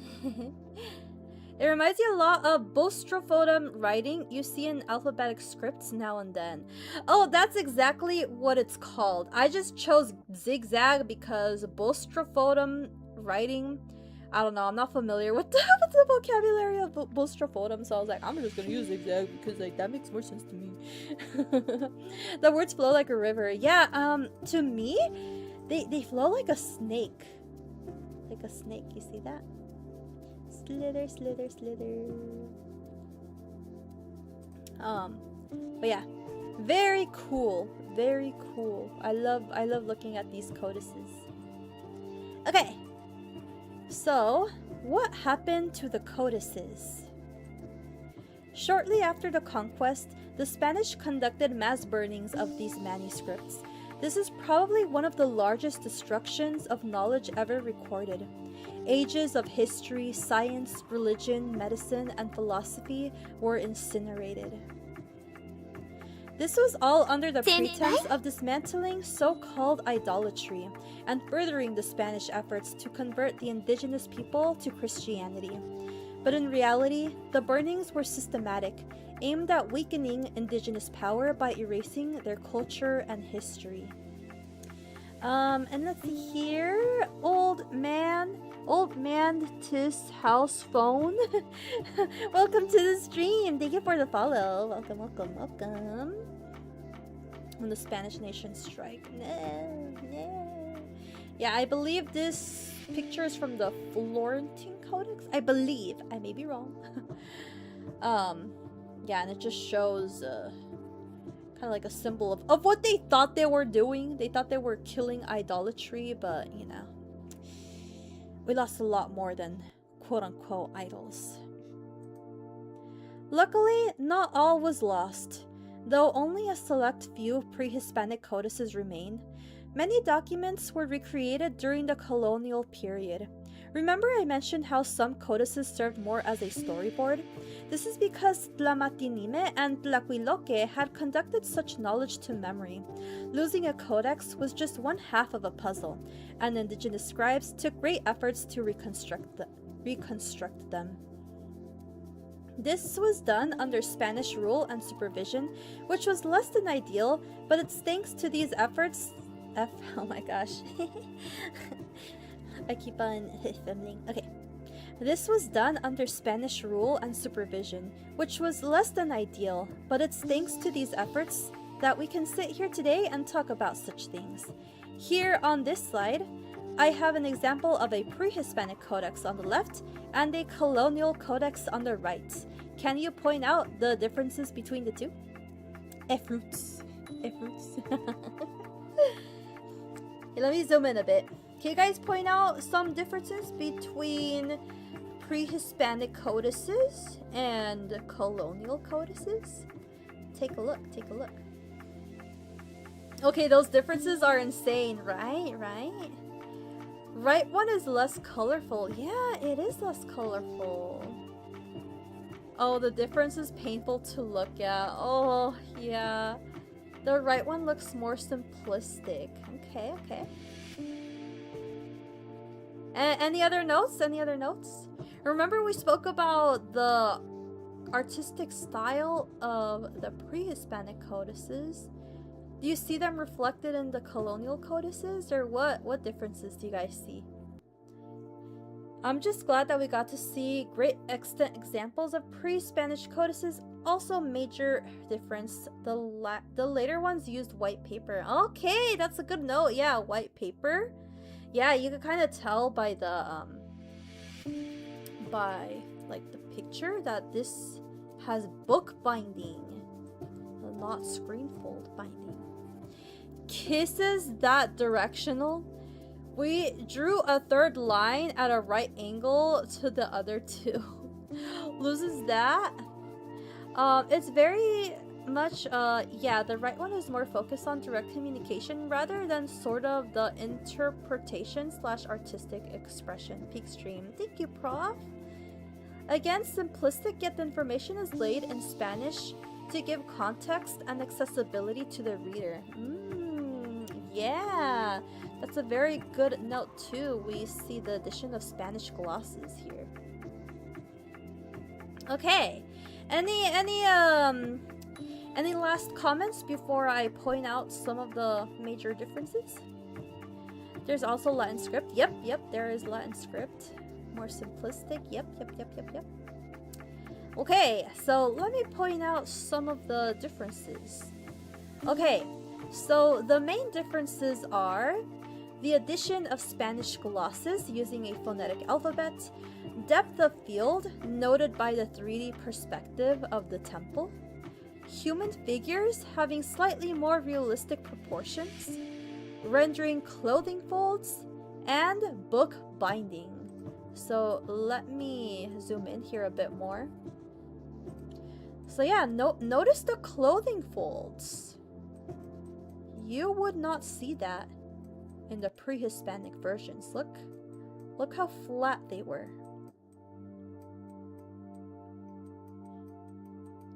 And once colonial influence was involved, we see the clothing folds. Another thing is the depth of field.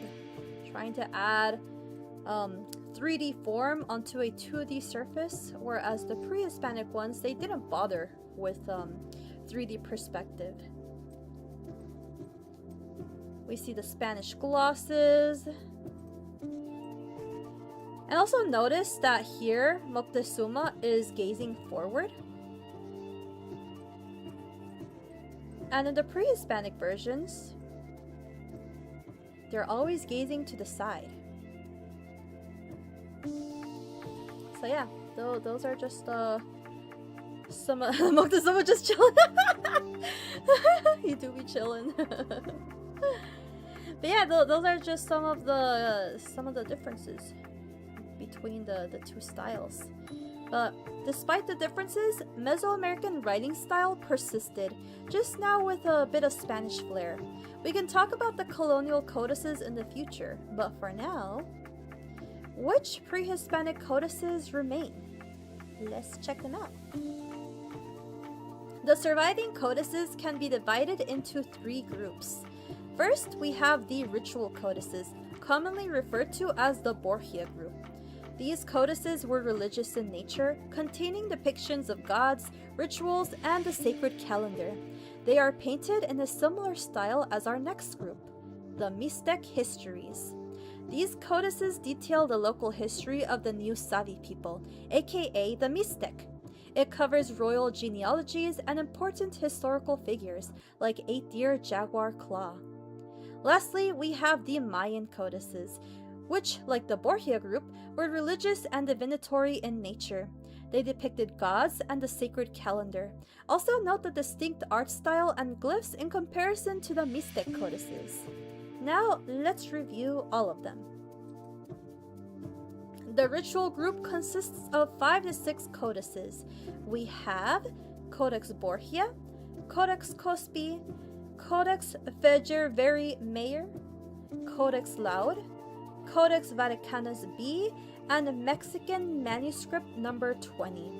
Mexican manuscript number 20 is considered a minor codex as it is only 1 page. Just 1 sheet, y'all. Just 1. But even then, just being 1 sheet is just as precious. Next, we have the Aztec histories, which comprise about 7.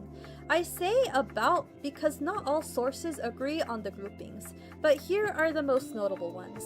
We have the Codex Zuchnutal, Codex Colombino Becker I, Codex Becker II, Codex Bodley, Codex Selden, Codex Vindobonensis, and Codex Egerton.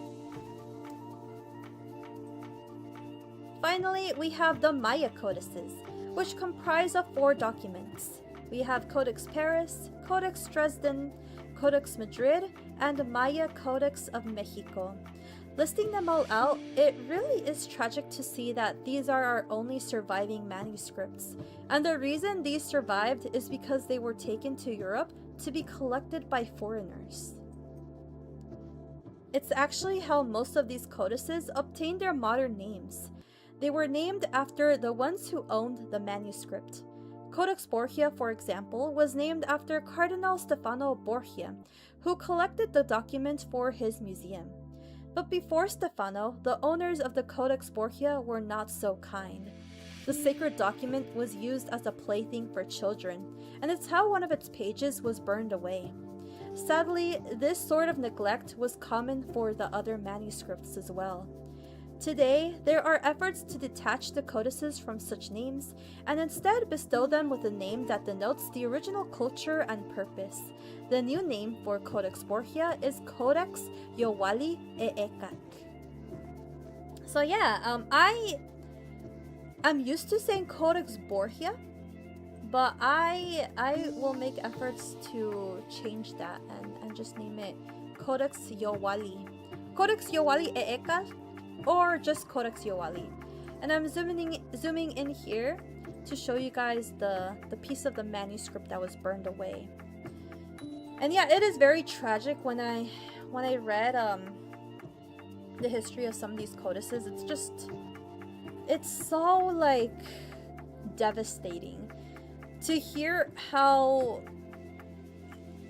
these collectors they took them away from their place of origin, and they didn't even give them the proper respect. As with the Codex Borgia or Codex Yowali, it was just used as a plaything. When I was reading about Codex Zuchnutal, it was also described to like the Europeans didn't think much of them. They were just like, oh, these are just silly picture books. Oh, these are silly picture books. Oh, like, what are we gonna learn from this? Oh, those Mexicans and their picture books. Rich people at it again _ Honestly, yeah. But yeah, that was the kind of sentiment that was given to these manuscripts, which is tragic. Tragic, to say the least. But yeah, so there are efforts to change the names, and I think that's a beautiful step forward. You know, to detach them from, you know, collectors and people that didn't really care about them, you know, and bring them back to their original culture. Okay, moving on. So where does that leave us now? Today, many of the Prehispanic Codices are part of collections overseas, stored away from sight in order to best preserve them. Pictures you see online and the ones displayed on museums are often facsimiles, which are recreations of the original manuscripts. That goes for all the codex pictures I use today as well. the elements have not been kind to these manuscripts, but like the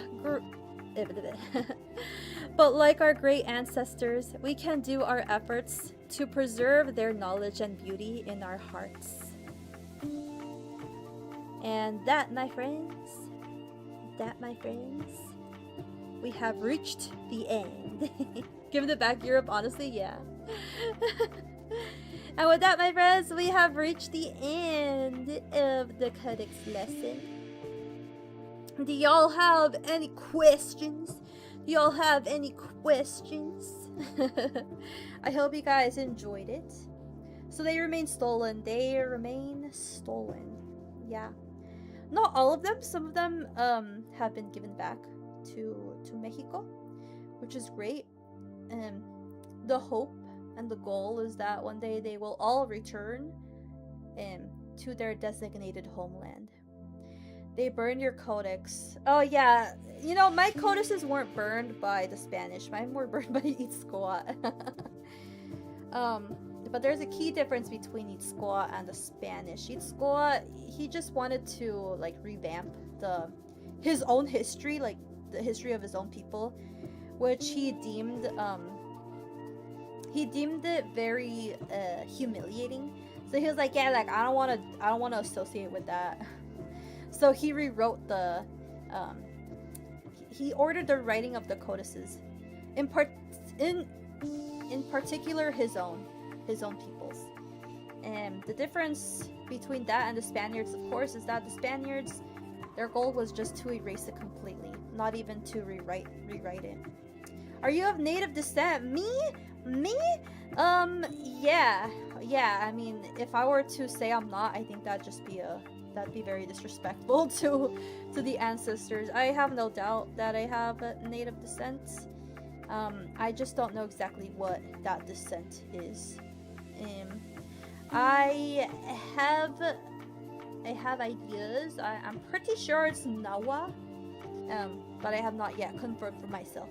And honestly, it's fine. I don't think I would like to know, but I don't think it's like super necessary. I feel like I don't need to prove myself to anyone. I think I am more than enough content with what I know. Would love to see you tackle more topics like these. Very nice and quick presentation. Thank you. I thought it was gonna be longer because I was like, damn, like there's so much. Like I feel like I cut out a lot of stuff. Originally I was like, oh, we're gonna talk about all of them, but I was like, dude, we're gonna be here forever.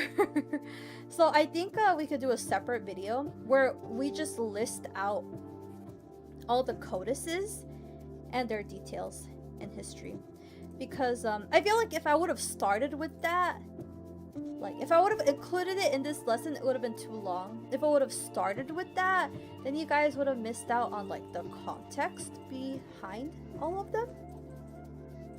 So I wanted to give you guys a foundation of the codices, their uses and how they were created, and their cultural significance before diving into the history of each individual codex itself.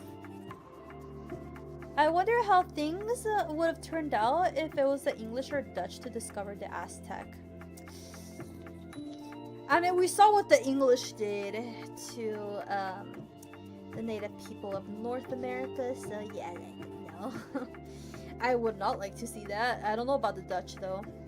Mestizos are abundant, but sadly, because of the caste system, a lot of roots towards indigenous heritages were often cut or ignored. It's sad, making finding my roots difficult. Yeah, they really tried to gaslight us into thinking that we don't have any sort of indigenous roots. It's a very interesting topic. We're actually going to talk about that with a very special guest later on this month, chat. It's a surprise, but I think some of you guys might already know who that person may be.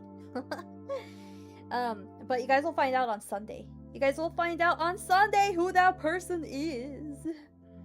Placement Xochitl and Xochipilli in the fruitiger arrow grassy fields. And the Aztec Empire at its peak. Okay, wait, let me see if I missed any questions.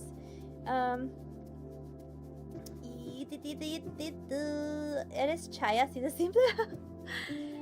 Let's see. Blood says it's at least the Mesoamerican region, which is neat. I already disliked the Borgias plenty before today, and now I have another reason. I know, bro. Yeah, a previous collab I did earlier this month, it was with Lucidius Vtuber. He told me a little bit about the Borgia family, and I was like, bro, why are we calling this codex Borgia? Like, that is an insult to the codex. That is an insult to the codex, man. So I will do my best effort to refer to it as Codex Yowali. Yowali e Ekach. I will probably default to Yowali, just because it's easier.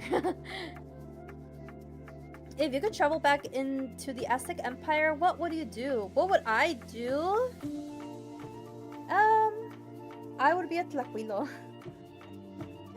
I would be at Tlaquilo. That's what I would do. I'd love to learn from land. I'd like to draw pretty pictures. Like, imagine, chat, like, I was looking into...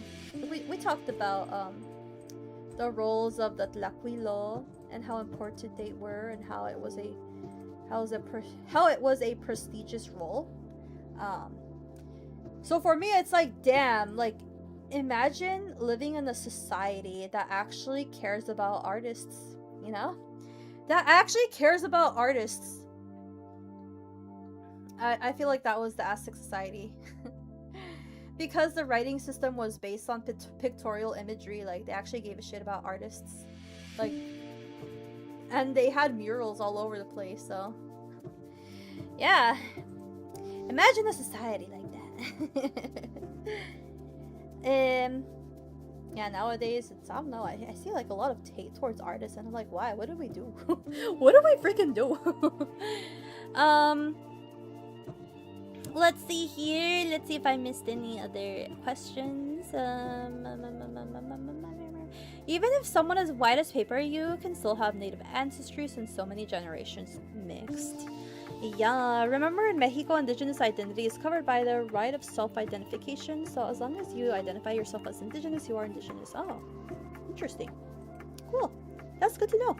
The English did this to the Irish and Scottish people too. A lot of Celtic mythology was erased. Oh, that's so sad. Celtic mythology is so cool. Grr, ooh. Let's see. The Dutch only cared about the mullah, and many North American natives were not as strong to be on equal footing or negotiate with the English. Dutch were only in it for the mullah. I mean, the same could be said about the Spaniards. They only cared about the mullah too. And that's why they subjected the natives to horrible working conditions and participated in the transatlantic slave trade. Because it's like, you know, at the end of the day, what was the purpose? Because of the money. It's just because of the money. I want to eat their food. I'd love to eat their food too. Very enjoyable stream today. Thank you. Thank you. See, I wonder if I would get sick if I ate their food though. Because you know how like when you go to different countries and you eat the food, it's like, oh my gosh, I got sick. But maybe at this point we have more immunities than they would. How you lick the brush? How I lick the brush? You want me to lick the brush again? Why you guys like me licking my brush? Ow, ow,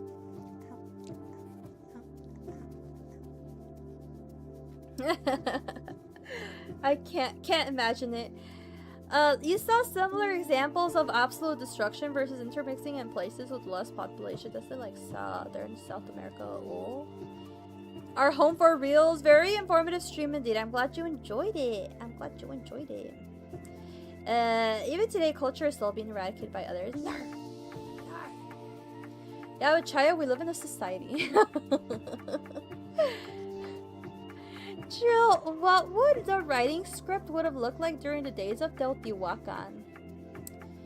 Probably very similar. Was when you look at the Teotihuacan art, it's very similar to the Mixtec art style or to the Central Mexican art style in general. That's something I kind of forgot to include in this presentation is the mystic art style, which mixes with like just this general Central American art style. These codices that I mentioned here, where are they? Like these are of a mystic origin. Similar thing with this, although it's theorized that they were kind of created in conjunction with the Aztec. Oh my goodness! Fairy Courts, thank you for subscribing. I appreciate it. Yay! Thank you. I appreciate the support. Let's see, money. Here comes the money. Let's see, Aztec tamales. Tamales. Originally, they went by Borges. Joke is on the Spanish. They didn't recognize the much more valuable mineral platinum, which was also found in the Americas. I can't show you threw that into the ocean. They threw it into the ocean. That's funny. What a bunch of losers. Aztec tamales, they mainly eat corn. They were corn people. I'm a corn person as well. Hi Bear, Bear, welcome. Arab slave trade is worse, but Atlantic was bad because now all we have is Shaniquas with 10k. What? Rocky, don't say that. Just need 2 days of assimilation and you're good to go. Pretty much. Oh my gosh, it's such a Billy! Holy crap! Hello, welcome Raiders! Welcome. It is me, Chaaya. I'm an Aztec Vtuber and I like to create educational content and creative works based on the history and culture. Today we were learning about the Aztec Codices. We just finished the lesson.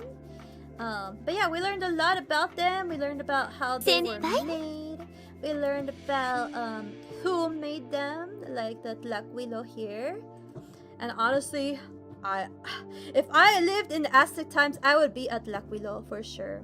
Local Cryptid, thank you for the follow. Digital Lizard, thank you for the follow. And Shoshipili, congrats on getting partner. Yeah, I love you, Shoshi. Yeah. Let's see, Percy, if you could give Shoshi a shout out if you haven't already. Rosa Neko Gaming, thank you for the follow. Gracias. Of course, Shoshi, of course, well deserved. And you know what? Since you're here, I might as well reveal it. I was gonna wait till Sunday, but I might as well reveal it. Shochi and I will be collabing. We will be collabing later on this month. So yeah, it's gonna be very interesting. We're gonna be talking about music and how it kind of translated from pre-colonial times. So it's gonna be a very interesting stream, and I'm very excited to collaborate with Shochi. And yeah, I think we're gonna have a very, very good discussion about the subject. I'm excited. Oh yeah, congrats on my partner, yeah. Heck yeah, my 2 favorite people collab Yahoo. Yes, it's happening. Rosa Neko, thank you for the follow. Lo Bojito, thank you for the follow. Sakura Yanami, thank you for the follow. Welcome in. So yeah, we just talked about the codices. Aren't they so beautiful? Chat? We spoke about the Prehispanic Codices in particular, which had a very distinct art style. We talked about how they were red. They were pretty much like ancient comic books. And here, this is one of my favorite codices. It's called a Zuchnutal. And you start here in the top right corner, and you meander through the codex like a snake. And that's how they were read. And then some of them were read in vertical format, which is really cool. And we also talked about how, you know, the style went through a lot of changes after. Oh my gosh! Dark Fur! Holy carp! Thank you so much for the gifted subs. I appreciate it. Oh my goodness! Thank you. And congrats to everyone who got a gift and stuff. Yippee! Yuki Hanadas, thank you for the follow. Welcome, welcome, welcome, welcome. Yeah, and so we were talking about like how the art style has changed, bro. What do you guys think? What do you guys think? This was the pre-colonial art style, which was very colorful, very like flat yet detailed. And then this is the colonial codex, which uses a similar art style, but you could see some kind of like some Spanish shenanigans going on here. Hey, hi. Just like today, yeah, if you struggle to draw at the moment, just know that you're not alone, and even people of the past struggle to draw their best during their own struggles. Oh my gosh! Art block? Are we talking about art block? Yeah, I know, I've been there before too. In fact, I think I'm kind of in an art block right now. No! It's probably also important to see how the figures are situated to read them properly, like positioning paper so they are sitting there or standing upright. Yeah, Meso art block. Oh no, imagine getting art block back in the day though. Imagine getting art block back in the day, bro. That would be terrible. Like imagine you had an art block and like somehow you're able to look into the future and you see how your art is portrayed in the museums and you're like, damn bro, I was going through a nasty art block back then, and you just see all of your mistakes in the art and you're like, nah. Nah.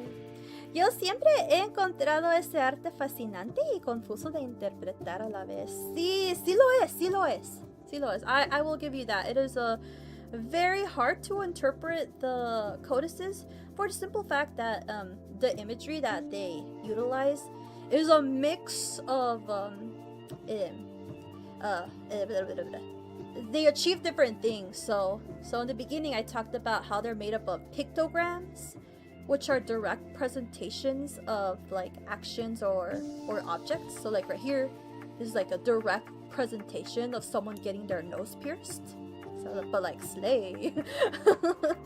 And then there's ideograms, which present an idea. So in this case, this is a glyph for a place. So we see a mountain with a mask on it, and it has an arrow shot right through it. That means this place was conquered.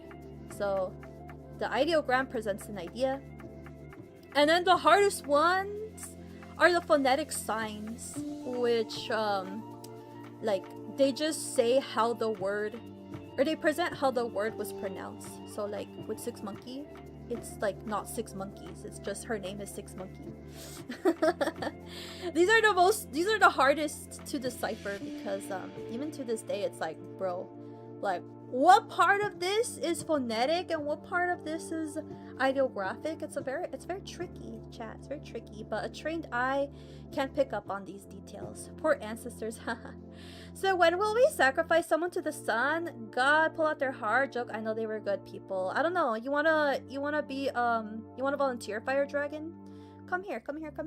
I'll gladly take out your heart and eat it too.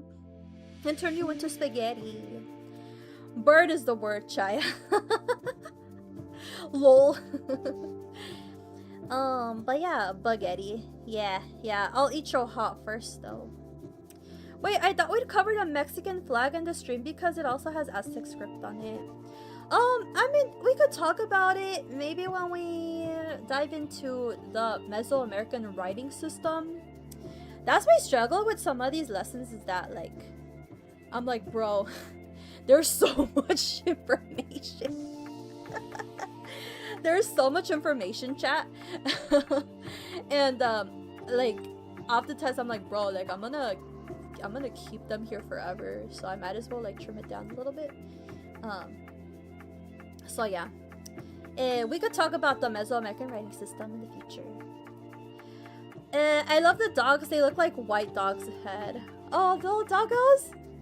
Yeah. Where are they? Where are the doggos? Yeah, little doggo. Yeah. Let's see. If you treat me like a god for a year first, then you could take my heart, chat. Alright, chat, you heard him. You heard him. Give it a year, then your heart's all mine. Let's see. But yeah, the lack of sequence, context, and dialogue doesn't help in the Prehispanic Codices. Yeah, it'll be a struggle. The bat flies again. Thank you for the follow. Welcome, welcome, welcome, welcome. Let's see. Well, since we spoke about the codices, you guys want to join me in some doodles and see if we could break art block together? Can we break art block together, chat? Let's work on, let's see. Hello, very interesting stream. Thank you, Batflies. Thank you, I appreciate it. I'm so glad you enjoy it. Here, let's move to some art. Let's move a little bit to some art. Let's see. Bah! Oh, there it is. There it is. So this is one of the arts I have been working on. I haven't worked on it that much because I was working on the lesson. But here is my concept for an Alice in Wonderland AU featuring one of my OCs. He is the White Rabbit. And chat, I'm gonna be honest, I don't think I drew anything sus on here. I really hope not, because that would be devastating. I would get banned. You know what? Last week I did a YouTube membership stream. It was the first membership stream I did, and it was nice and cozy. I very much enjoyed it. But chat, I was like looking through my layers, bro, and I flashed them. I flashed them with a freaking. It wasn't full on NSFW. That's the good thing. It wasn't full on NSFW. And by the way, Rex Goji, thank you for the follow. Thank you for the follow. I appreciate it. Luckily, it didn't have like explicit NSFW, but it was really sus, bro. It was really freaking sus. It was so sus. And I felt so bad. I felt so bad because like I flashed them and I was like, no. So that is my biggest fear. I'm glad that it happened in a YouTube membership stream. Oh, Darling and Laverna, thank you for subscribing. Thank you. I'm glad it happened in a membership stream because, like, you know, it was a lot more close-knit. You know, there wasn't a lot of people there for me to be like, like try to give explanations. That's always something that haunts me every time I open up my art files, because it's like, ooh. Am I gonna get jump scared by some accessory? I don't know. Tachi is so wonderfully dressed. Thank you. Thank you. I love Tachi. He's my favorite. Oh, it's hard for me to choose a favorite, chat. Sometimes I ask my mom, like, Mom, who's your favorite child? And she's like, I don't have a favorite. How do you expect me to choose a favorite? And I'm like, when I think about my OCs, I'm like, yeah, I don't know how you can choose a favorite. I love all of them. You didn't bother checking after seeing that? Haigaji is here with Miku. Miku!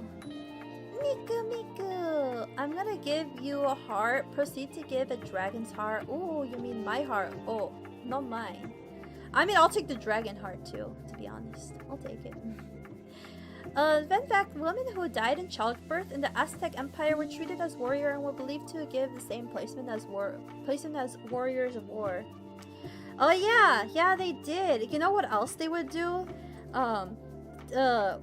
When the woman passed away, they had to be safeguarded by their family because oftentimes, other people, especially warriors, they try to take pieces of their fingers. Because they would use them as good luck charms. They would use them as good luck charms in battle. Because, you know, they were a warrior woman. And, yeah, having a piece of them with them in battle, it gave them good luck. So, it's just a random fun fact that they would just take the pieces of the finger. Oh yeah. I will not work on Tachi. I actually want to finish this one. I've had this sketch for like the longest time. This is the Yusi Nyanya and his girly pop Yeku. They're so cute. Nice art style too. I need to get back into drawing. No notebook right now, but perhaps while school shopping. Oh yeah. Will of OC favoritism. I feel like my favorites shift. Like sometimes I'm obsessed with Jaguar Claw. Sometimes all I think about is Jaguar Claw. Other times I wake up and I'm like touchy. And other times I'm like, oh my gosh, it's Squaw. I am your biggest fan. And then other times I'm like, the piercing, please notice me, the piercing. So it really just depends on the day and the hour, because I genuinely love all my freaking OCs. Like I cannot choose between them. How do you choose amongst them? Do you know why pieces of fingers specifically? Oh, I don't know why pieces of fingers specifically. I think it just had to do with, like, you know, they were easy enough to get a hold of, you know, and make into an amulet. Because I mean, imagine taking someone's left arm. That'd be insane. Like, you're gonna be there for a while. But a finger on machetazo, you know, and you good. You got yourself a piece of that warrior woman. Yahoo! Her love is bottomless like a roll credits. What do you mean roll credits? What are you talking about? Let's see. So the equivalent of Lucky Rabbit's foot, yeah. Except, you know, you're not taking the girly pop's foot. You might take her toe, but not her foot. Come on. Have some decency, please. Not only that, but the mother would go to a certain afterlife, not in a Mictlan, and go to the 4-7 years of travel. They are so many Aztec afterlives. Yeah, I think that's pretty cool that there were so many Aztec afterlives. I personally like Tlaloc's area. Like if you drowned, if you were struck by lightning, you would just go to paradise. Like it kind of gives you the vibe of like Tlaloc accidentally killing you and be like, damn, I kind of went a little overboard on that one. And so you just had, and so because of that, you had the privilege to live with him in his paradise. Yeah, and then everyone else, I mean, unless you were a warrior, if you were a warrior who died in battle or a woman who died in childbirth, you would party it up with Lord Donatiu up there in the sky. Lord Donatiu was crazy. He's a party animal, you know. It said that he was hoarding all the musicians for himself because he's that kind of party animal. And Tezcatlipoca was like, you know what, bro? Like, I think that's kind of unfair because I like music too, and it's so boring down here on Earth. Like, I cannot be the sun anymore, and I am bored without my music. So he was like thinking like, okay, what am I gonna do? It's so quiet, and like I want my humans to make some music, but we don't have any instruments. We don't have anyone to teach us music. And so Tezcatlipoca was like, wait a second, I know who has music. Freaking Donatiu was hoarding all the musicians up there in heaven. And so he went. Well, Tezcatlipoca tried to go, but you know, he couldn't do it alone. So he's like, alright, who can I ask to join me in this endeavor? Like, who is the craziest bitch I know? The craziest bitch on the block. and then he hears like this crazy hurricane in the distance, and he's like, oh, I know exactly who to call. And then he's like, hey, hermanito, Quetzalcoatl, what's up? And then Quetzalcoatl is like, what do you want? Like, go away. Go away. Don't you see I'm busy making hurricanes? Like, it is hurricane season right now. I do not have time. I do not have time to deal with you, Tezcatlipoca. But then Tezcatlipoca's like, no, Quetzalcoatl, like, we got a problem, like, this is serious. And Quetzalcoatl is like, I don't know, like, you said that last time and you pranked me. And then Tezcatlipoca was like, no, I mean it this time. Like, look, stop your hurricane and listen. And so Quetzalcoatl stops his hurricane and he's like, okay, what? I don't hear anything. And then this Gatipoca's like, well, listen closely, listen even more closely. And it gets is like, bro, I don't hear anything. What are you talking about? And then this Gatipoca's like, exactly. That's the problem. You don't hear anything. That is the problem. That is the issue as to why I am here now. And Quetzalcoatl's like, what? Like, I don't get it. Like, what are you talking about? Hello, Flower Queen. Thank you for the follow. Welcome. And so Quetzalcoatl's like, what the heck are you talking about, bro? Like, what do you mean? What do you mean silence is the problem? Like, I actually kind of like peace and quiet once in a while. And then this Gatlipoca's like, no, dude. Like, the humans, they're just sitting here staring at each other. There's no like entertainment. There's no music. There's no excitement. Meanwhile, if you look up there at Lord Tonatiuh, he's a party animal. He's got non-stop pachangas, non-stop fiestas up in there in his heavenly realm. That is not fair. We need that here down on earth. And then Quetzalcoatl is like, you know what, bro? You kind of right though. You kind of right. and so Tezcatlipoca is like, okay, well, Quetzalcoatl, you in? You want to help me go snatch some musicians from Lord Tonatiuh? And then Quetzalcoatl is like, all right, bet, let's do it. Let's freaking do it, bro. Like, like the Tezcatlipocas are back in action. Have this bits, Chaaya. Thank you for the biddies, Eriso. Thank you, I appreciate it. Hello, hi, who's Jordan? Welcome. They talk like stoner bros, but hello, Chaaya. Great stream. Thank you for bringing attention to the fantastic Mesoamerican manuscripts. Thank you, Not Right Nows. I appreciate it. I'm so glad you enjoyed it. The VOD will be up later on this week. Also today after stream, if you want to do further readings on the Prehispanic manuscripts, I will be uploading my notes to Patreon. If you're a Patreon subscriber, you will get early access to these notes. But if not, they will all be available for free once I publish the edited video on my YouTube channel. But yeah, and if you want to get a head start, feel free to subscribe to Patreon, or you could just become a free member and you'll get access to the additional notes when they are published, when they are made free. I would like to share a few things in relation to the creation and implementation of the codices, if that's okay. Sure thing! I got distracted. I need to finish my story. About how music was brought into the world. Alright, okay. So this Cantipoca is like, okay, so listen here. And so they start huddling and they start whispering. They start plotting. And of course, Tonatiuh, he can't hear any of that because he's always like partying up in heaven. So yeah, but then all of a sudden, Tonatiuh is up there in heaven, and bro, he starts to hear a ruckus, like a ruckus so great that he could hear it even over his party music, and he's like, "What the heck is going on?"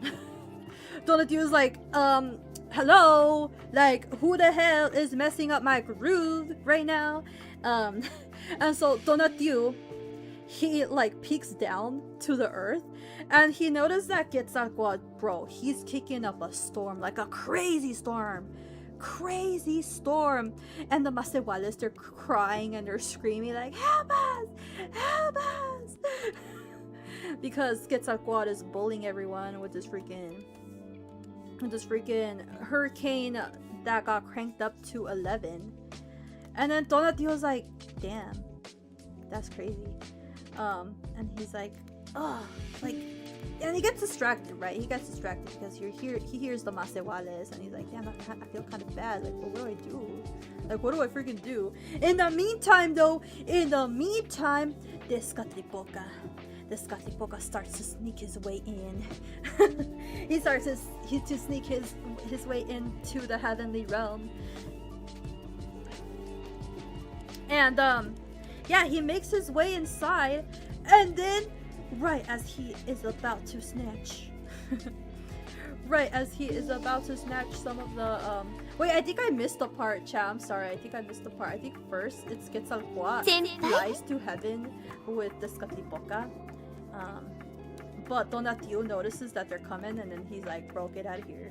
He just kind of like eats them down to earth again. Or he hides. He also hides his musician. he hides his musician, so like when Quetzalcoatl and Tezcatlipoca get up there, Tonatiuh was like, what musicians? I don't know what you're talking about. I don't have a horde of musicians here. Like, you guys are tripping. Bye. So that's why the second time Tezcatlipoca has to sneak in. He has to sneak in. And so Tezcatlipoca finally he makes it to heaven. Tonatiuh is distracted. But some of the musicians do notice that Tezcatlipoca made it in. They're like, oh crap. And so they try to hide. But you know, they're party animals, so they're still kind of like moving around, like they can't stop their feet from moving. And so that's how Tezcatlipoca is able to kind of sniff him out. And so Tezcatlipoca, he takes a box, and when he finds the musicians, he puts them in a box. And so he snatches up musicians all over the place, and finally he escapes unscathed. And yeah, and so Tezcatlipoca, he returns to Earth, and he descends onto Earth with his own little parade with these snatched up musicians, and that is how music arrived to the world. Tonatiuh's heaven playing Star Wars Cantina song. Yeah, so it's just a very wholesome example of how Quetzalcoatl and Tonatiuh worked together to bring essential things to their masewales, aka humanity. And I just think it's so funny how they bicker. That would be big scary if I was a musician and all of a sudden I'm sent away in a box for a parade. Yeah, but I feel like the musicians were like, I guess we're doing this now. I guess. But yeah, I mean, if you die in battle within Mesoamerica, you get to party with Lord Tonatiuh for all eternity. And you also help Lord Tonatiuh journey across the sky. So the woman I believe it's the woman who died in childbirth. They are the ones who helped Lord Tonatiuh across Mictlan. And then the men, the soldiers, they assist Lord Tonatiuh across the day sky. I say as if I'm not already a musician, this idea is still there. Let's see. There is a version of that story, the creation of music in Codex Yowali Eket, by the way. Oh, I love that! Oh yeah, were Quetzalcoatl and Tezcatlipoca rival? If so, nice teamwork. Yeah, you know, they were rivals, but they worked together as well. Like, they weren't mortal enemies as some Spanish accounts might have you believe. I think it's like kind of a similar way with the Mexica and the Tlaxcalteca. It's like yes, they had a rivalry, yes, they had their differences, but at the end of the day, you know, sometimes they'd work together.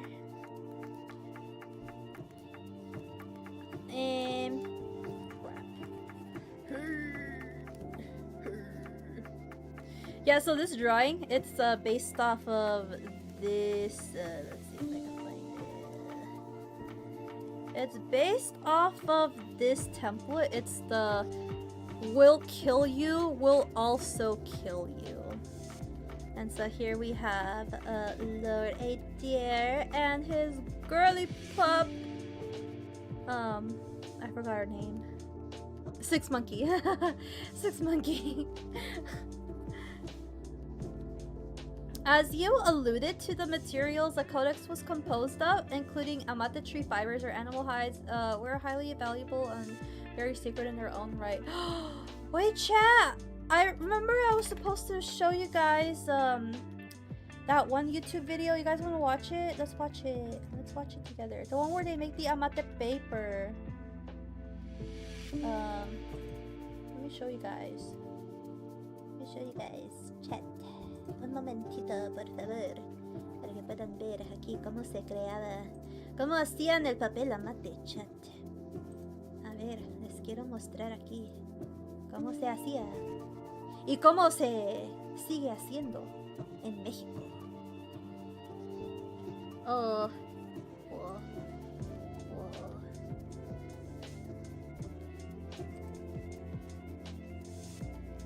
Okidoki.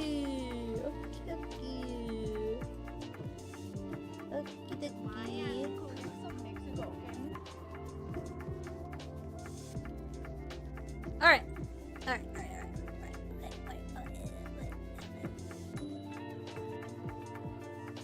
Here we have how the amate paper was made. We will start the video from here.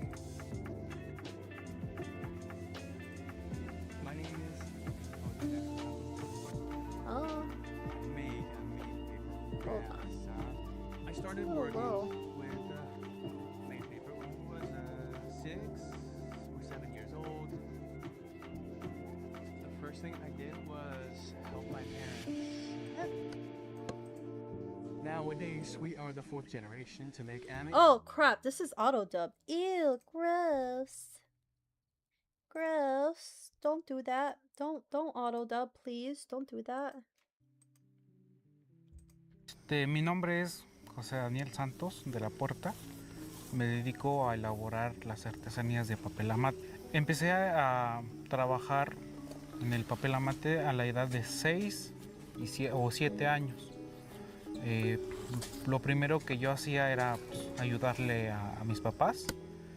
Pues ya en la actualidad nosotros ya somos la 4ª generación en hacer lo que es el papel amate. Pertenecemos a la cultura otomí. Nosotros hablamos la lengua otomí, es nuestra lengua materna, la cual consiste, por ejemplo, el primer proceso es la recolección de la materia prima. Esta materia prima lo conocemos como jonote. Ya teniendo o recolectando ya esa materia prima, debemos de secar, y para que se conserve y no se vaya a echar a perder, porque como es un recurso natural, pues se puede echar a perder o se puede pudrir. Entonces debemos de secar en el sol. Entonces después de secar la fibra o la materia prima, pasa este proceso de ablandamiento. I turn on captions. Entonces para poder ablandarla debemos de hervir. Ese proceso tarda más o menos como 10 horas. Después al otro día debemos de sacar estas fibras para enjuagar. ¿Por qué enjuagar? Porque durante ese lapso de tiempo de las 10 horas que está hirviendo, suelta una resina natural o jugo natural. Y a veces este jugo natural o resina natural suele ser como un pegamento natural. Entonces, después del enjuague, ahí podemos blanquear, ya dependiendo del gusto de la persona. Si quiere un tono blanco, se le agrega suficiente cloro. Después de enjuagar, de limpiar la tabla, se colocan las fibras. Ya sea en vertical o en horizontal, utilizando unos triplais como herramienta, pues unas piedras volcánicas que viene del metate o si no de un río. Se cierre por completo, que sea una sola pieza. Aquí en San Pablito somos muy arraigadas con nuestra cultura otomí, con nuestra lengua otomí, y sobre todo pues al papel amate, ¿no? Porque pues sin ellos pues no seríamos lo que somos ahorita. La verdad sí siento que con mis ancestros ahorita en el trabajo que nosotros hacemos, pues sí, hay una conexión. I love that. Considero que la relación actual de los soportes mayas con los folios de amate actuales es la escritura pictográfica. No hay documentos que nos hablen sobre los artesanos que elaboraban los soportes pictográficos en el pasado.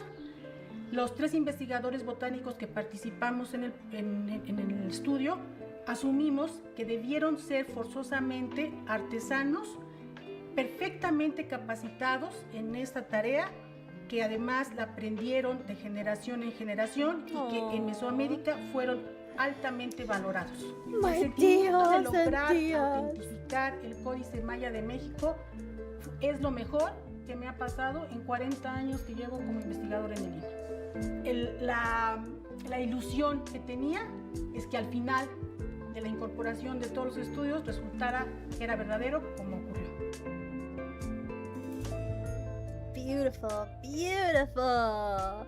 So I hope you guys enjoyed that. This is one of the sources that is linked in my research notes. Once again, they will be available for free eventually.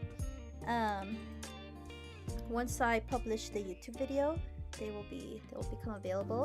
And if you want early access, if you want to look at it today, then you can do so by subscribing.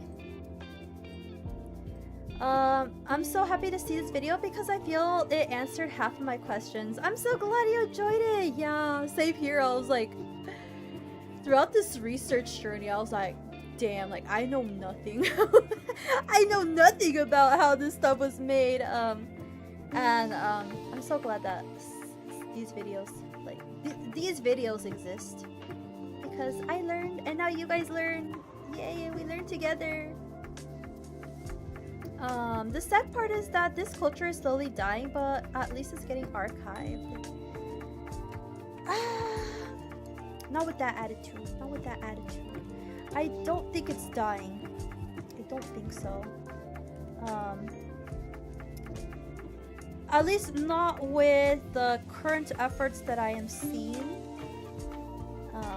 I myself am, putting a lot of effort to. For me, I do my best to bring more attention to it. My goal is to popularize it more than it is now, so that more people are introduced to it and are fascinated by it. And I feel like once you foster that love for the culture, a natural desire to want to preserve and treat it with care will arise. So for me, I'm just like, check out my silly OCs. Oh my gosh, they're so hot and they're so cute, right? By the way, start reading the codices because they're actually the cooler in the codices. Honka Ivan, thank you for the follow. Welcome. My angry babu. Yeah, the angry little babu. He's so cute. I love him.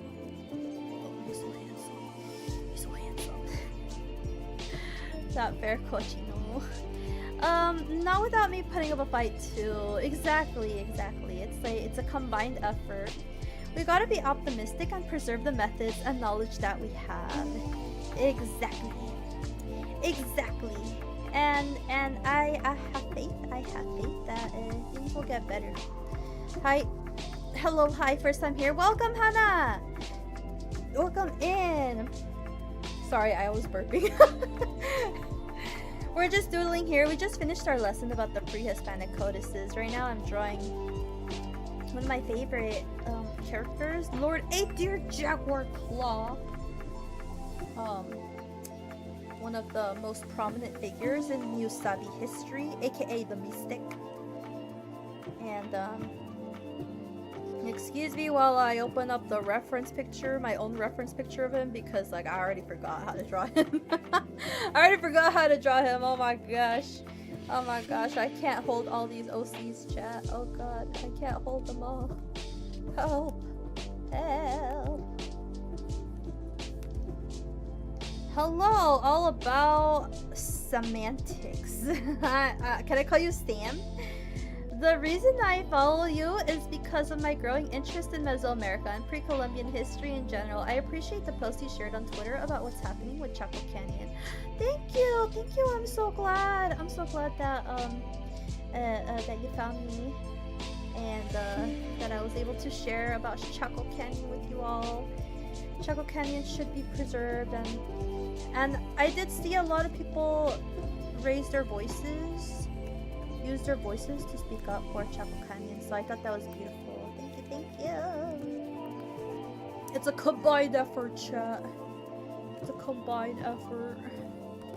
You guys being here with me and supporting the channel. I really appreciate that. So thank you for hanging out with me. Theology. I'd imagine pretty open if they didn't have typical gender dysfunction. Eh? Wait, what are we talking about? One thing I'm curious about, Chaaya, do any of your characters cross-dress? I'd like to know how cross-dressers are received in the first place in Mesoamerican history. Do any of my characters cross-dress? I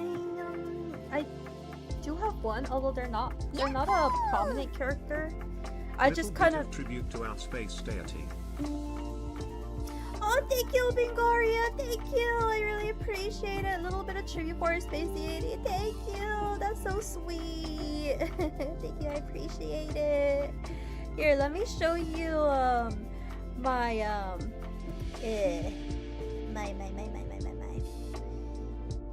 the character I did that, like, I guess cross dresses. I see them more as a non-binary character, but I'll have you guys put your input. So we made this character as a challenge. I had chat suggest character traits, and then I chose them at random, and bro, this is what we got. We got a robot magical girl with chicken trait, a taloned feet, and a missing limb. And I was like, god damn it, how the hell am I going to create a Mesoamerican OC with this premise? But I think we cooked, chat. I think we cooked. And so the premise of this character is that she is a figurine. She's a figurine created by a mad scientist. And this scientist, biologically she's a woman, but she cross-dresses as a man so that, you know, people would leave her alone about, you know, having kids and such. So she just cross-dresses as a man and spends her days as a scientist. And she makes a figurine, and this figurine transforms into a magical girl. And yeah, we kind of got some Aztec brewing between the two. But yeah, this is the closest thing I have to a definitive, like, yeah, this character cross-dresses.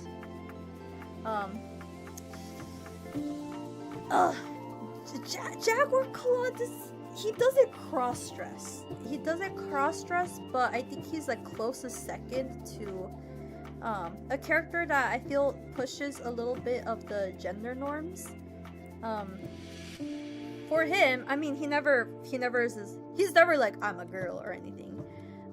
But he does have a bit of a feminine vibe, which is, I see it as seamlessly integrated with his masculinity as well. Like, he's still a badass conqueror. He's still a full-on man. But he's also just very pretty. He's very pretty. And the way he acts with his girly pop Yeku, it's almost as if you're seeing two girls be best friends. So that's the closest second I have to a character that pushes against the normal gender roles. Give this scientist woman a medal. Will do. That's absolutely wild. We gotta do this way more often. You made a gourmet meal indeed, Chaaya. Thank you. I noticed that you guys have liked a lot of the live character design streams. With Jaguar Claw, we kind of not designed him live on stream. I talked about his design, and I rendered him on stream. Like I colored his turquoise necklace or collar on stream. That was pretty fun. No, John, they were brothers. That would be incest. What? What? Low-key cook. I like the shapes. Thank you. Give the site this woman a medal. Is it Quetzalcoatl and Tezcatlipoca Yaoi? Oh. No, I mean, not really. They didn't.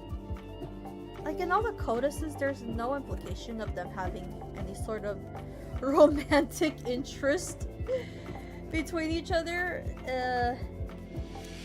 I do see that they're often shipped together just because of the whole, like, you know, rival enemies to lover dynamic, which is fine.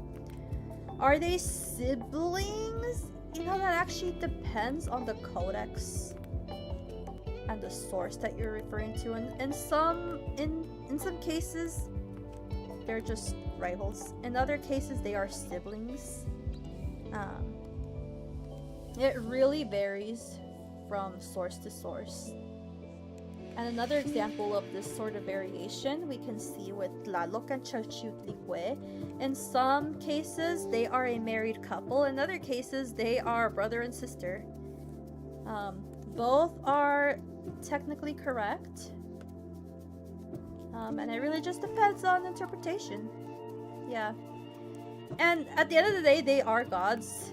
And the whole, like, sibling aspect between them, it's like, it's not that deep when it comes to the gods.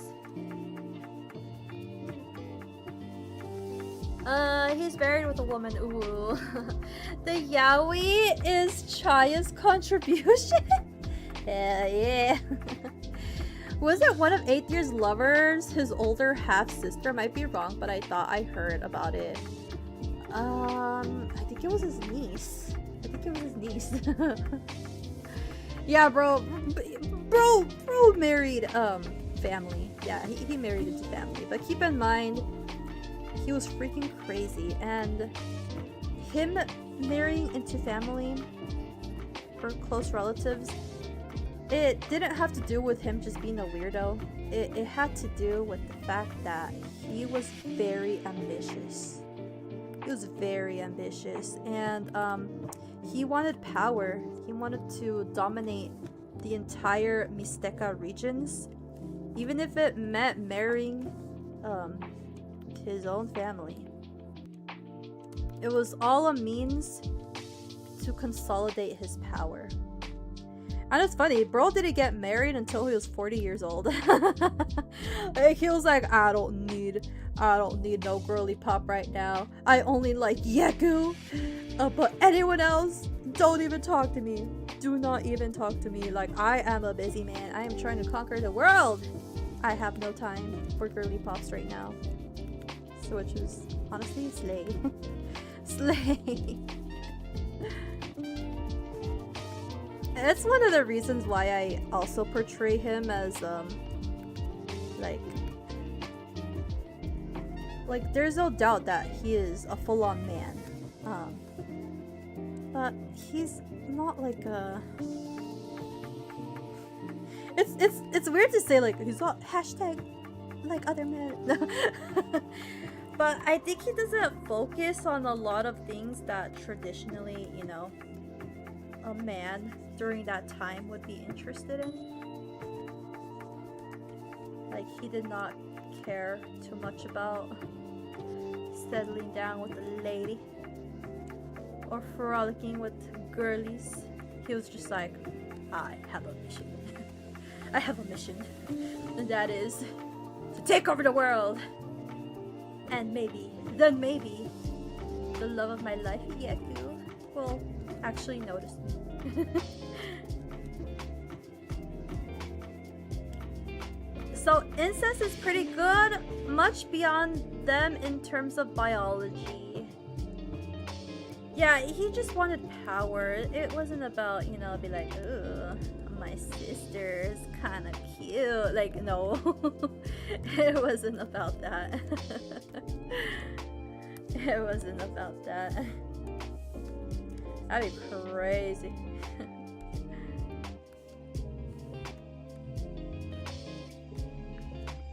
Let's see, not to mention Egyptian mythology too.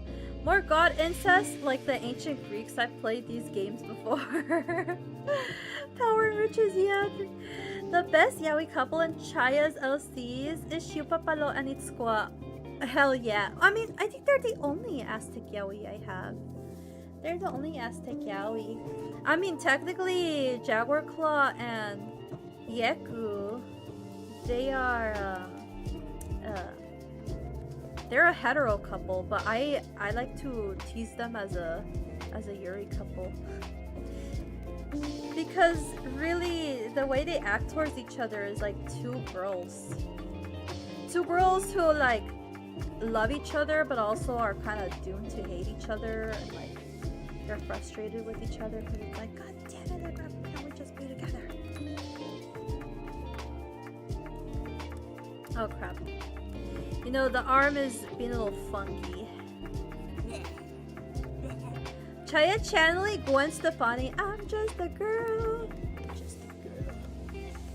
Just a girl. Bro, look at how cute Jaguar Claw and Yeku look when they were little. Look at them. I imagine here they were like maybe like 10 or 11. Look at them, oh, they're so cute. And it's so funny because I posted this on Instagram and people thought that it was Aztec Yuri. They were like, oh my gosh, two girls. And I'm like, do you not see that one of them has their titties out? That's not because she's shameless. It's because it's a boy. The girlies, they wore like little weepiles. And the boys, they just wore a mashlat. They just wore a loincloth. So I think it was funny that people were like, oh my gosh, it's Yuri. And I'm like, no. No, he's just very pretty. He's just very pretty. Look at him. Isn't he adorable? And then here he is when he's like a bit older. I'd say this is when he's like 15 years old, and he's like, alright, I need to lock in. He's like, I need to lock in, bro. I need to lock in because I'm about to get my ass beat. I'm about to get my ass beat in my new home. I cannot get my ass beat. I cannot die now. I need to marry Yaku. I'm gonna marry Yaku. And then he grows up. And now, look at him. Look at him now. Oh, chef's kiss. Wholesome Yuri. No, it's toxic Yuri though. Sadly, it's toxic Yuri in the end. It is. Just to roll. Chaaya, you need to write down God Chisme story summaries for later. Oh my gosh, do you guys like my Aztec Chisme story times?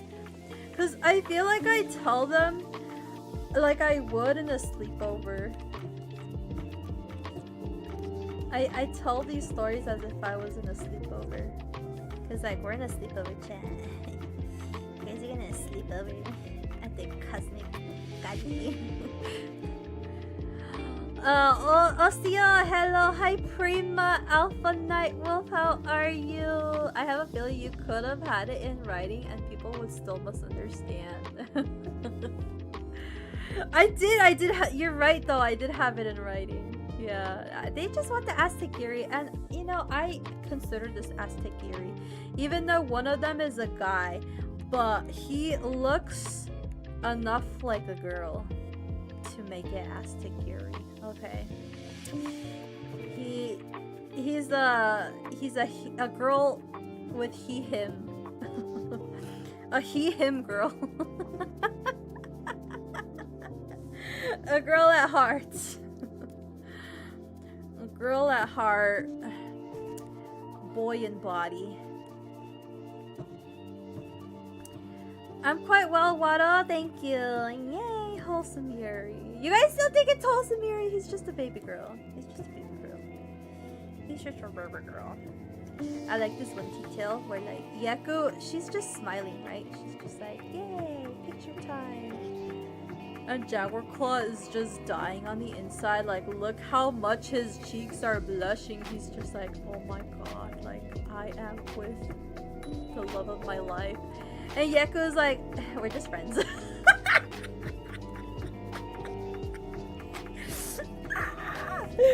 Rip!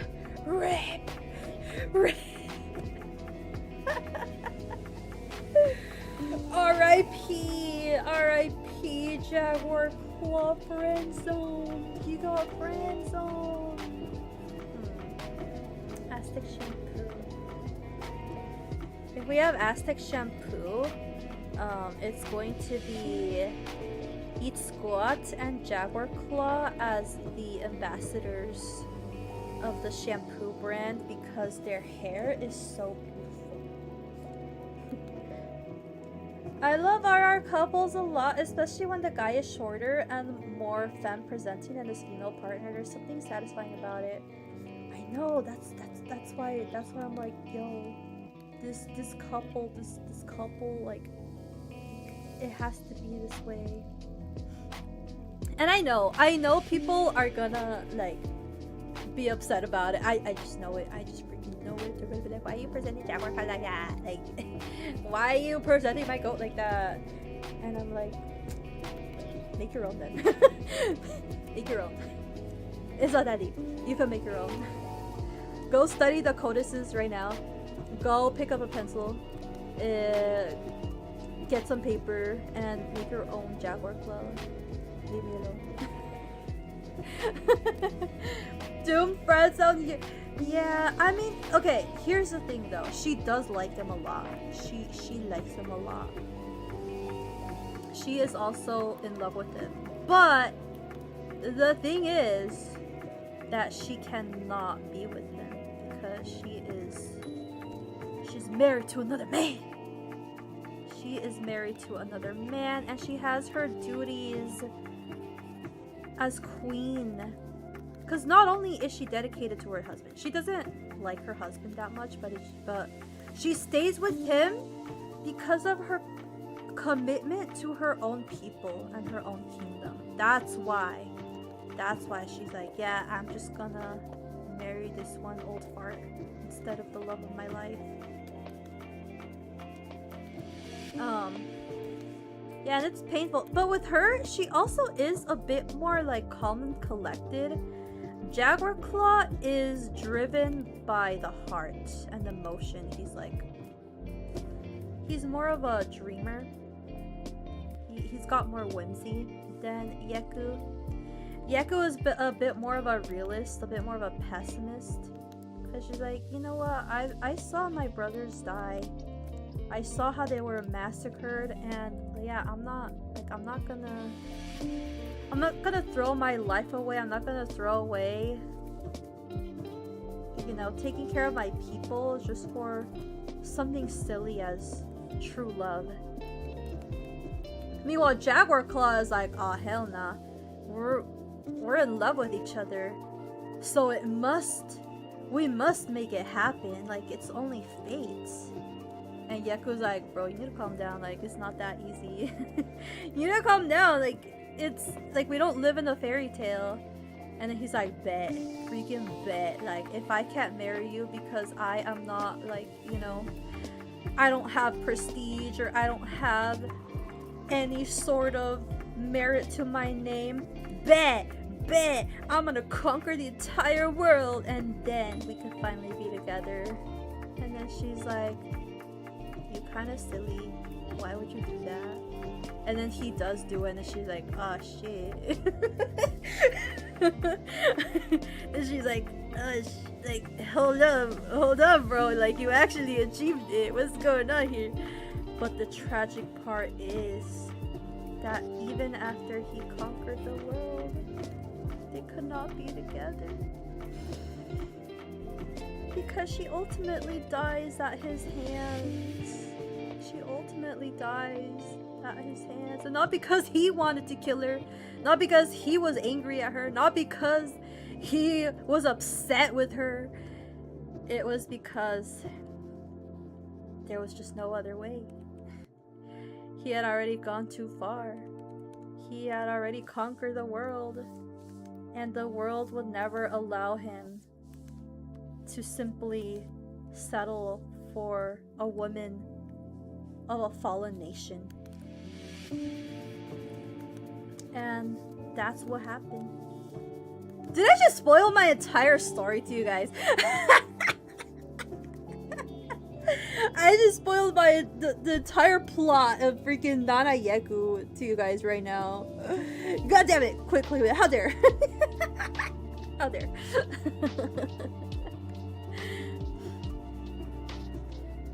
Anyways, I'm glad you guys liked my crash course on Nana Yeku. I hope you guys enjoyed it. I really like their dynamic. I had a lot of fun cooking their character interactions. Now I just have to lock in and write the story, but I'm going to hold off on that because I need to finish Obsidian Serpent first. So that's the Aztec Yaoi fic with Itzcoa and Shupapalo. Because I feel like their story sets a good entry point for the larger universe as a whole. And actually, I will be doing a live reading of chapter 1 this month. So stay tuned. Reminds me of my tribes. Oh, that's beautiful. Angry kitty deer. What about a man from a fallen nation? What do you mean? Like someone like him marrying a man from a fallen nation? Like more Aztec, yo. The thing is, Jaguar Claw dies shortly after. Well, not shortly after. A few years after. Yeah, I mean, after Yeku dies, after he's forced to kill her, I think he just gets jaded. Because all he worked towards was in vain. So now he's a warlord, he's essentially an emperor who dominated, he conquered the world, but there's nothing to show for it. So I think after that he's just like a shell of himself. And he's like, you know what? I might as well just consolidate power as much as I can. Like, might as well just go all the way. And that's when he starts marrying, you know, like some of his relatives and other strategic alliances. But at the end of the day, he is assassinated by none other than Yeku's son.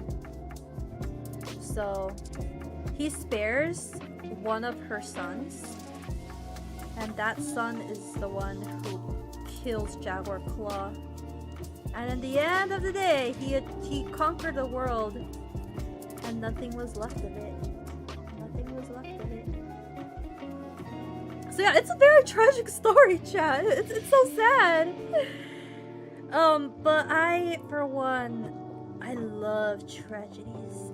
I just love stories that present just the fickleness and how ephemeral, I suppose, life is. And I think Jaguar Claw really embodies that. Another character that I feel embodies that, at least in my universe, is Itzcoa, because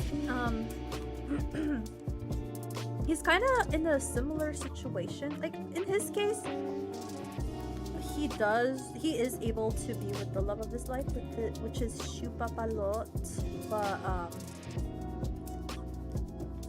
it's the downfall for Itzcoa is his endless ambition, which causes a rift between him and his loved one. So, whereas Jaguar Claw did everything to get Yeku, you know, to make Yeku his, Itzcoa, you know, he already has his boyfriend, but he loses his boyfriend because of his endless ambition. So that's a tragedy with Itzcoa. The harder you make the fist, the more will slip through your fingers. Yeah. I was reading and researching a little bit for the northern civilizations of Mesoamerica, and darn, Guamares has aura. Ooh, Guamares. Interesting. That mystic baddie is coming along very well. Thank you! Oh my gosh, I love Yaku. Yeah, I imagine her, you know the kind of vibes I have for her? I'm inspired by girl bosses in K-dramas. you know what I mean? When you watch K-dramas and you have that one girl boss, that's what I imagine with Yeku. She is a girl boss. I feel like in a modern AU, she would be like she'd have her own like company. She'd be CEO. She'd just be a badass. Meanwhile, Jaguar Claw, he'd be like a reckless guy. And the guy that you're like, oh, he's never gonna achieve anything, and then he like achieves everything, and they're like, oh. Oh! Damn. Okay.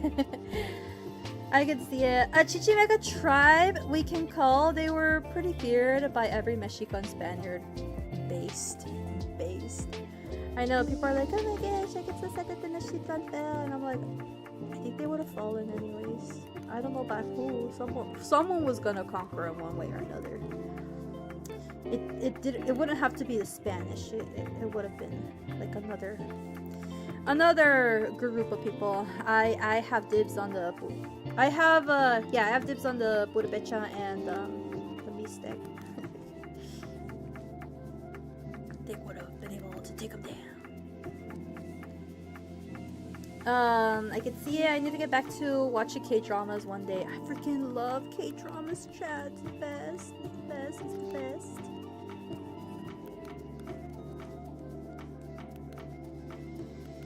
Okay. You know what? I think that's pretty good. They're coming along very cute.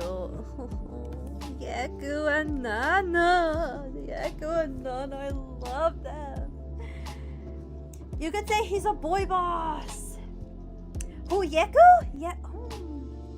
She gives you more girl boss vibes because she. Oh wait, or Jaguar Claw. Yeah, he's also a boy boss. He is a boy boss for sure. Boy boss, but also like low-key girl boss too. I'm surprised Jada turquoise isn't used more in their decorative clothing pieces. Yeah. I mean, I put Jade in. I put Jade and turquoise in his clothing pieces. I mainly based it off of his codex depiction here. I think the only thing that I was like, I intentionally did not include was the jaguar helmet and his beard, because I was like, I don't know, like, honestly chat, it was a skill issue. I really suck at drawing the helmet, so I was like, I'm just gonna give him these ears and we're gonna call it a day. And then the beard, I just cannot, I cannot stand beards on fictional characters. I'm sorry, I don't like it. I just don't like it. I like beards on real people though. So if you're out there and you have a beard, that's great. Beards are great. I like them. Just not on fictional characters. Otherwise he'd have helmet hair. Yeah, that's right. He'd have helmet hair. They bosses are wild AF. K-dramas? Drama. Why are bad boys always more hot? Because they're baddies. Oh my god, baddies. Like, bro, Yeku. Props to Yeku. She got herself a baddie by the name of a Jaguar Claw. She got herself a baddie. Senpai? Hi, Mijusuri. Welcome to the stream. Thank you for the follow. I'm just drawing here my Mystic OCs, aka New Sabi. That's another thing. I'm trying to get in the habit of saying more. Instead of saying Mystic, I want to say New Sabi, because New Sabi is how these people refer to themselves. Mixtec is the Nahuatl word for these people. And it's not even a direct translation of what they used to call themselves, because the Usavi refers to the people of rain, and Mixtec refers to the cloud people. So yeah, I'm trying to do my part in using more accurate terms that are respectful to each individual culture. Chaaya, what do you do at work with Awit Sol? Oh, you know, I would like to draw all of the Mexica Tlatoanis, including Awit Sol. Unless you're referring to the creature Awit Sol, and then in that case, I'm not very good at creature works. I'll be real, I'm not very good at them, but like I'm down anyways. Bye Chaaya, bye Pacos! What's Aztec from? Aztec refers to the people of Aztlan. And so in Aztlan there were 7 caves, and from those 7 caves emerged 7 I suppose tribes, 7 groups who migrated out of Aztlan and into the Valley of Mexico. Out of all those groups, the Mexica were the last one to migrate out of Aztlan. So technically, yes, Mexica are Aztec, but not all Aztec are Mexica.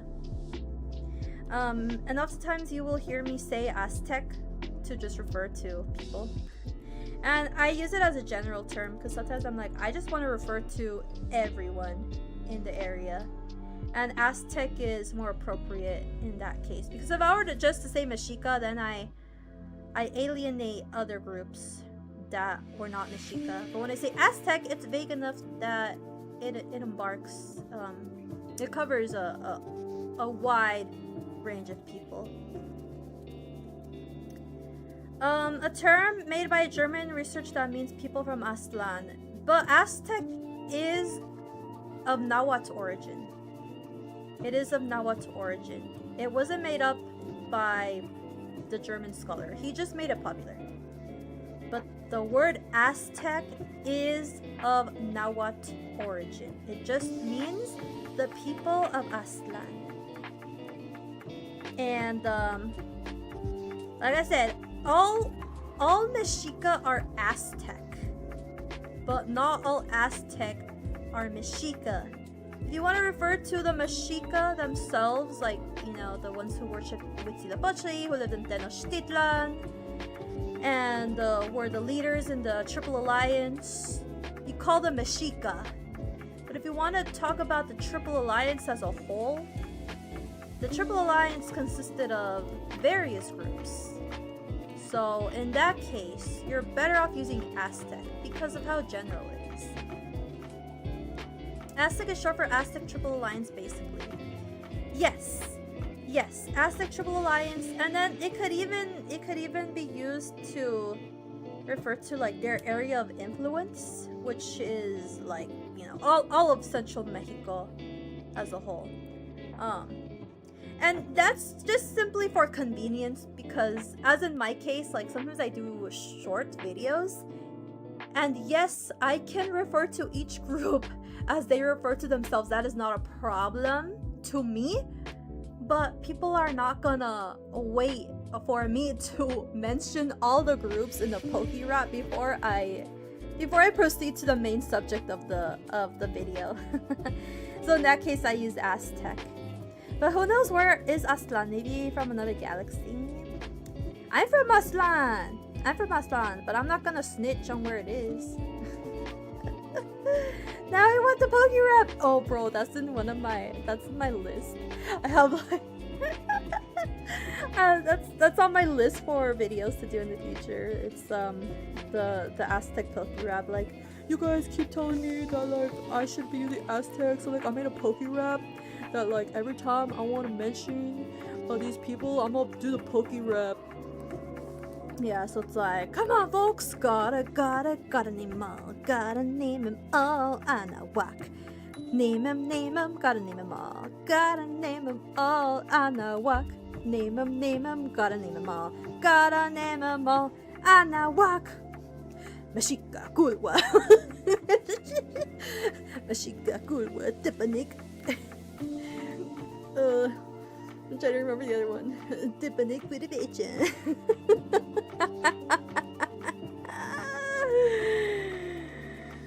Like, that's the only way, bro. That's the only freaking way that I'm gonna be out there and naming all of these people.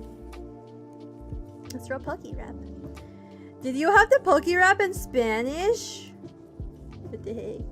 No. How does it go in Spanish? So Chaaya is from the Twilight Zone then? Yeah, I guess it counts as Twilight because, like, you know, the moon's out, the sun's out. Like, hell yeah, that's how it is in my Cosmik Cult. Of course, I have plenty of moons and plenty of suns shining bright each day. Yay, Trayden! The way Nayarit Kora people historically that dressed and portray themselves has to be one of the coolest things I've seen in Mesoamerican history. Whoa! Kali. That's true though! Oh my gosh, Percy. The older people broke their gate and her and the puppies escaped. And puppies got left on my porch while the bigger dog went home. LOL! It fits. Chat, I'm sorry, but I don't know if you hear my tum-tum. I don't know if you hear my tummy, but I'm hungry.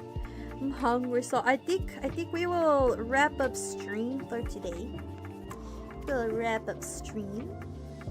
And I'll catch you guys on Monday. Keep an eye out for the upcoming stream schedule. They got some very cool stuff planned. One of them, as I mentioned before, the collab with Shochibilibisi. And also the live reading of the first chapter of my fake obsidian serpent. Aztec. All about semantics. Thank you for the follow. Thank you. I appreciate it. Welcome. Go grab food. Thank you. Yeah, we managed to reunite with them. Their owner at midnight and owners were lucky to basically vampires. Okay, YouTube. We will say goodbye for now. YouTube. Hasta luego. Keep an eye out for the video, the edited video later on this week. It's gonna be very exciting, and then once that is published, all my notes will be published along with it. If you're a Patreon subscriber, you will get early access to those notes, in fact, right after the stream. Thank you for the stream. Have a good dinner. Thank you. Okay, YouTube, nos vemos. Bye, YouTube. Twitch, stick around. We're gonna see if there's anyone we can raid. Okay, bye.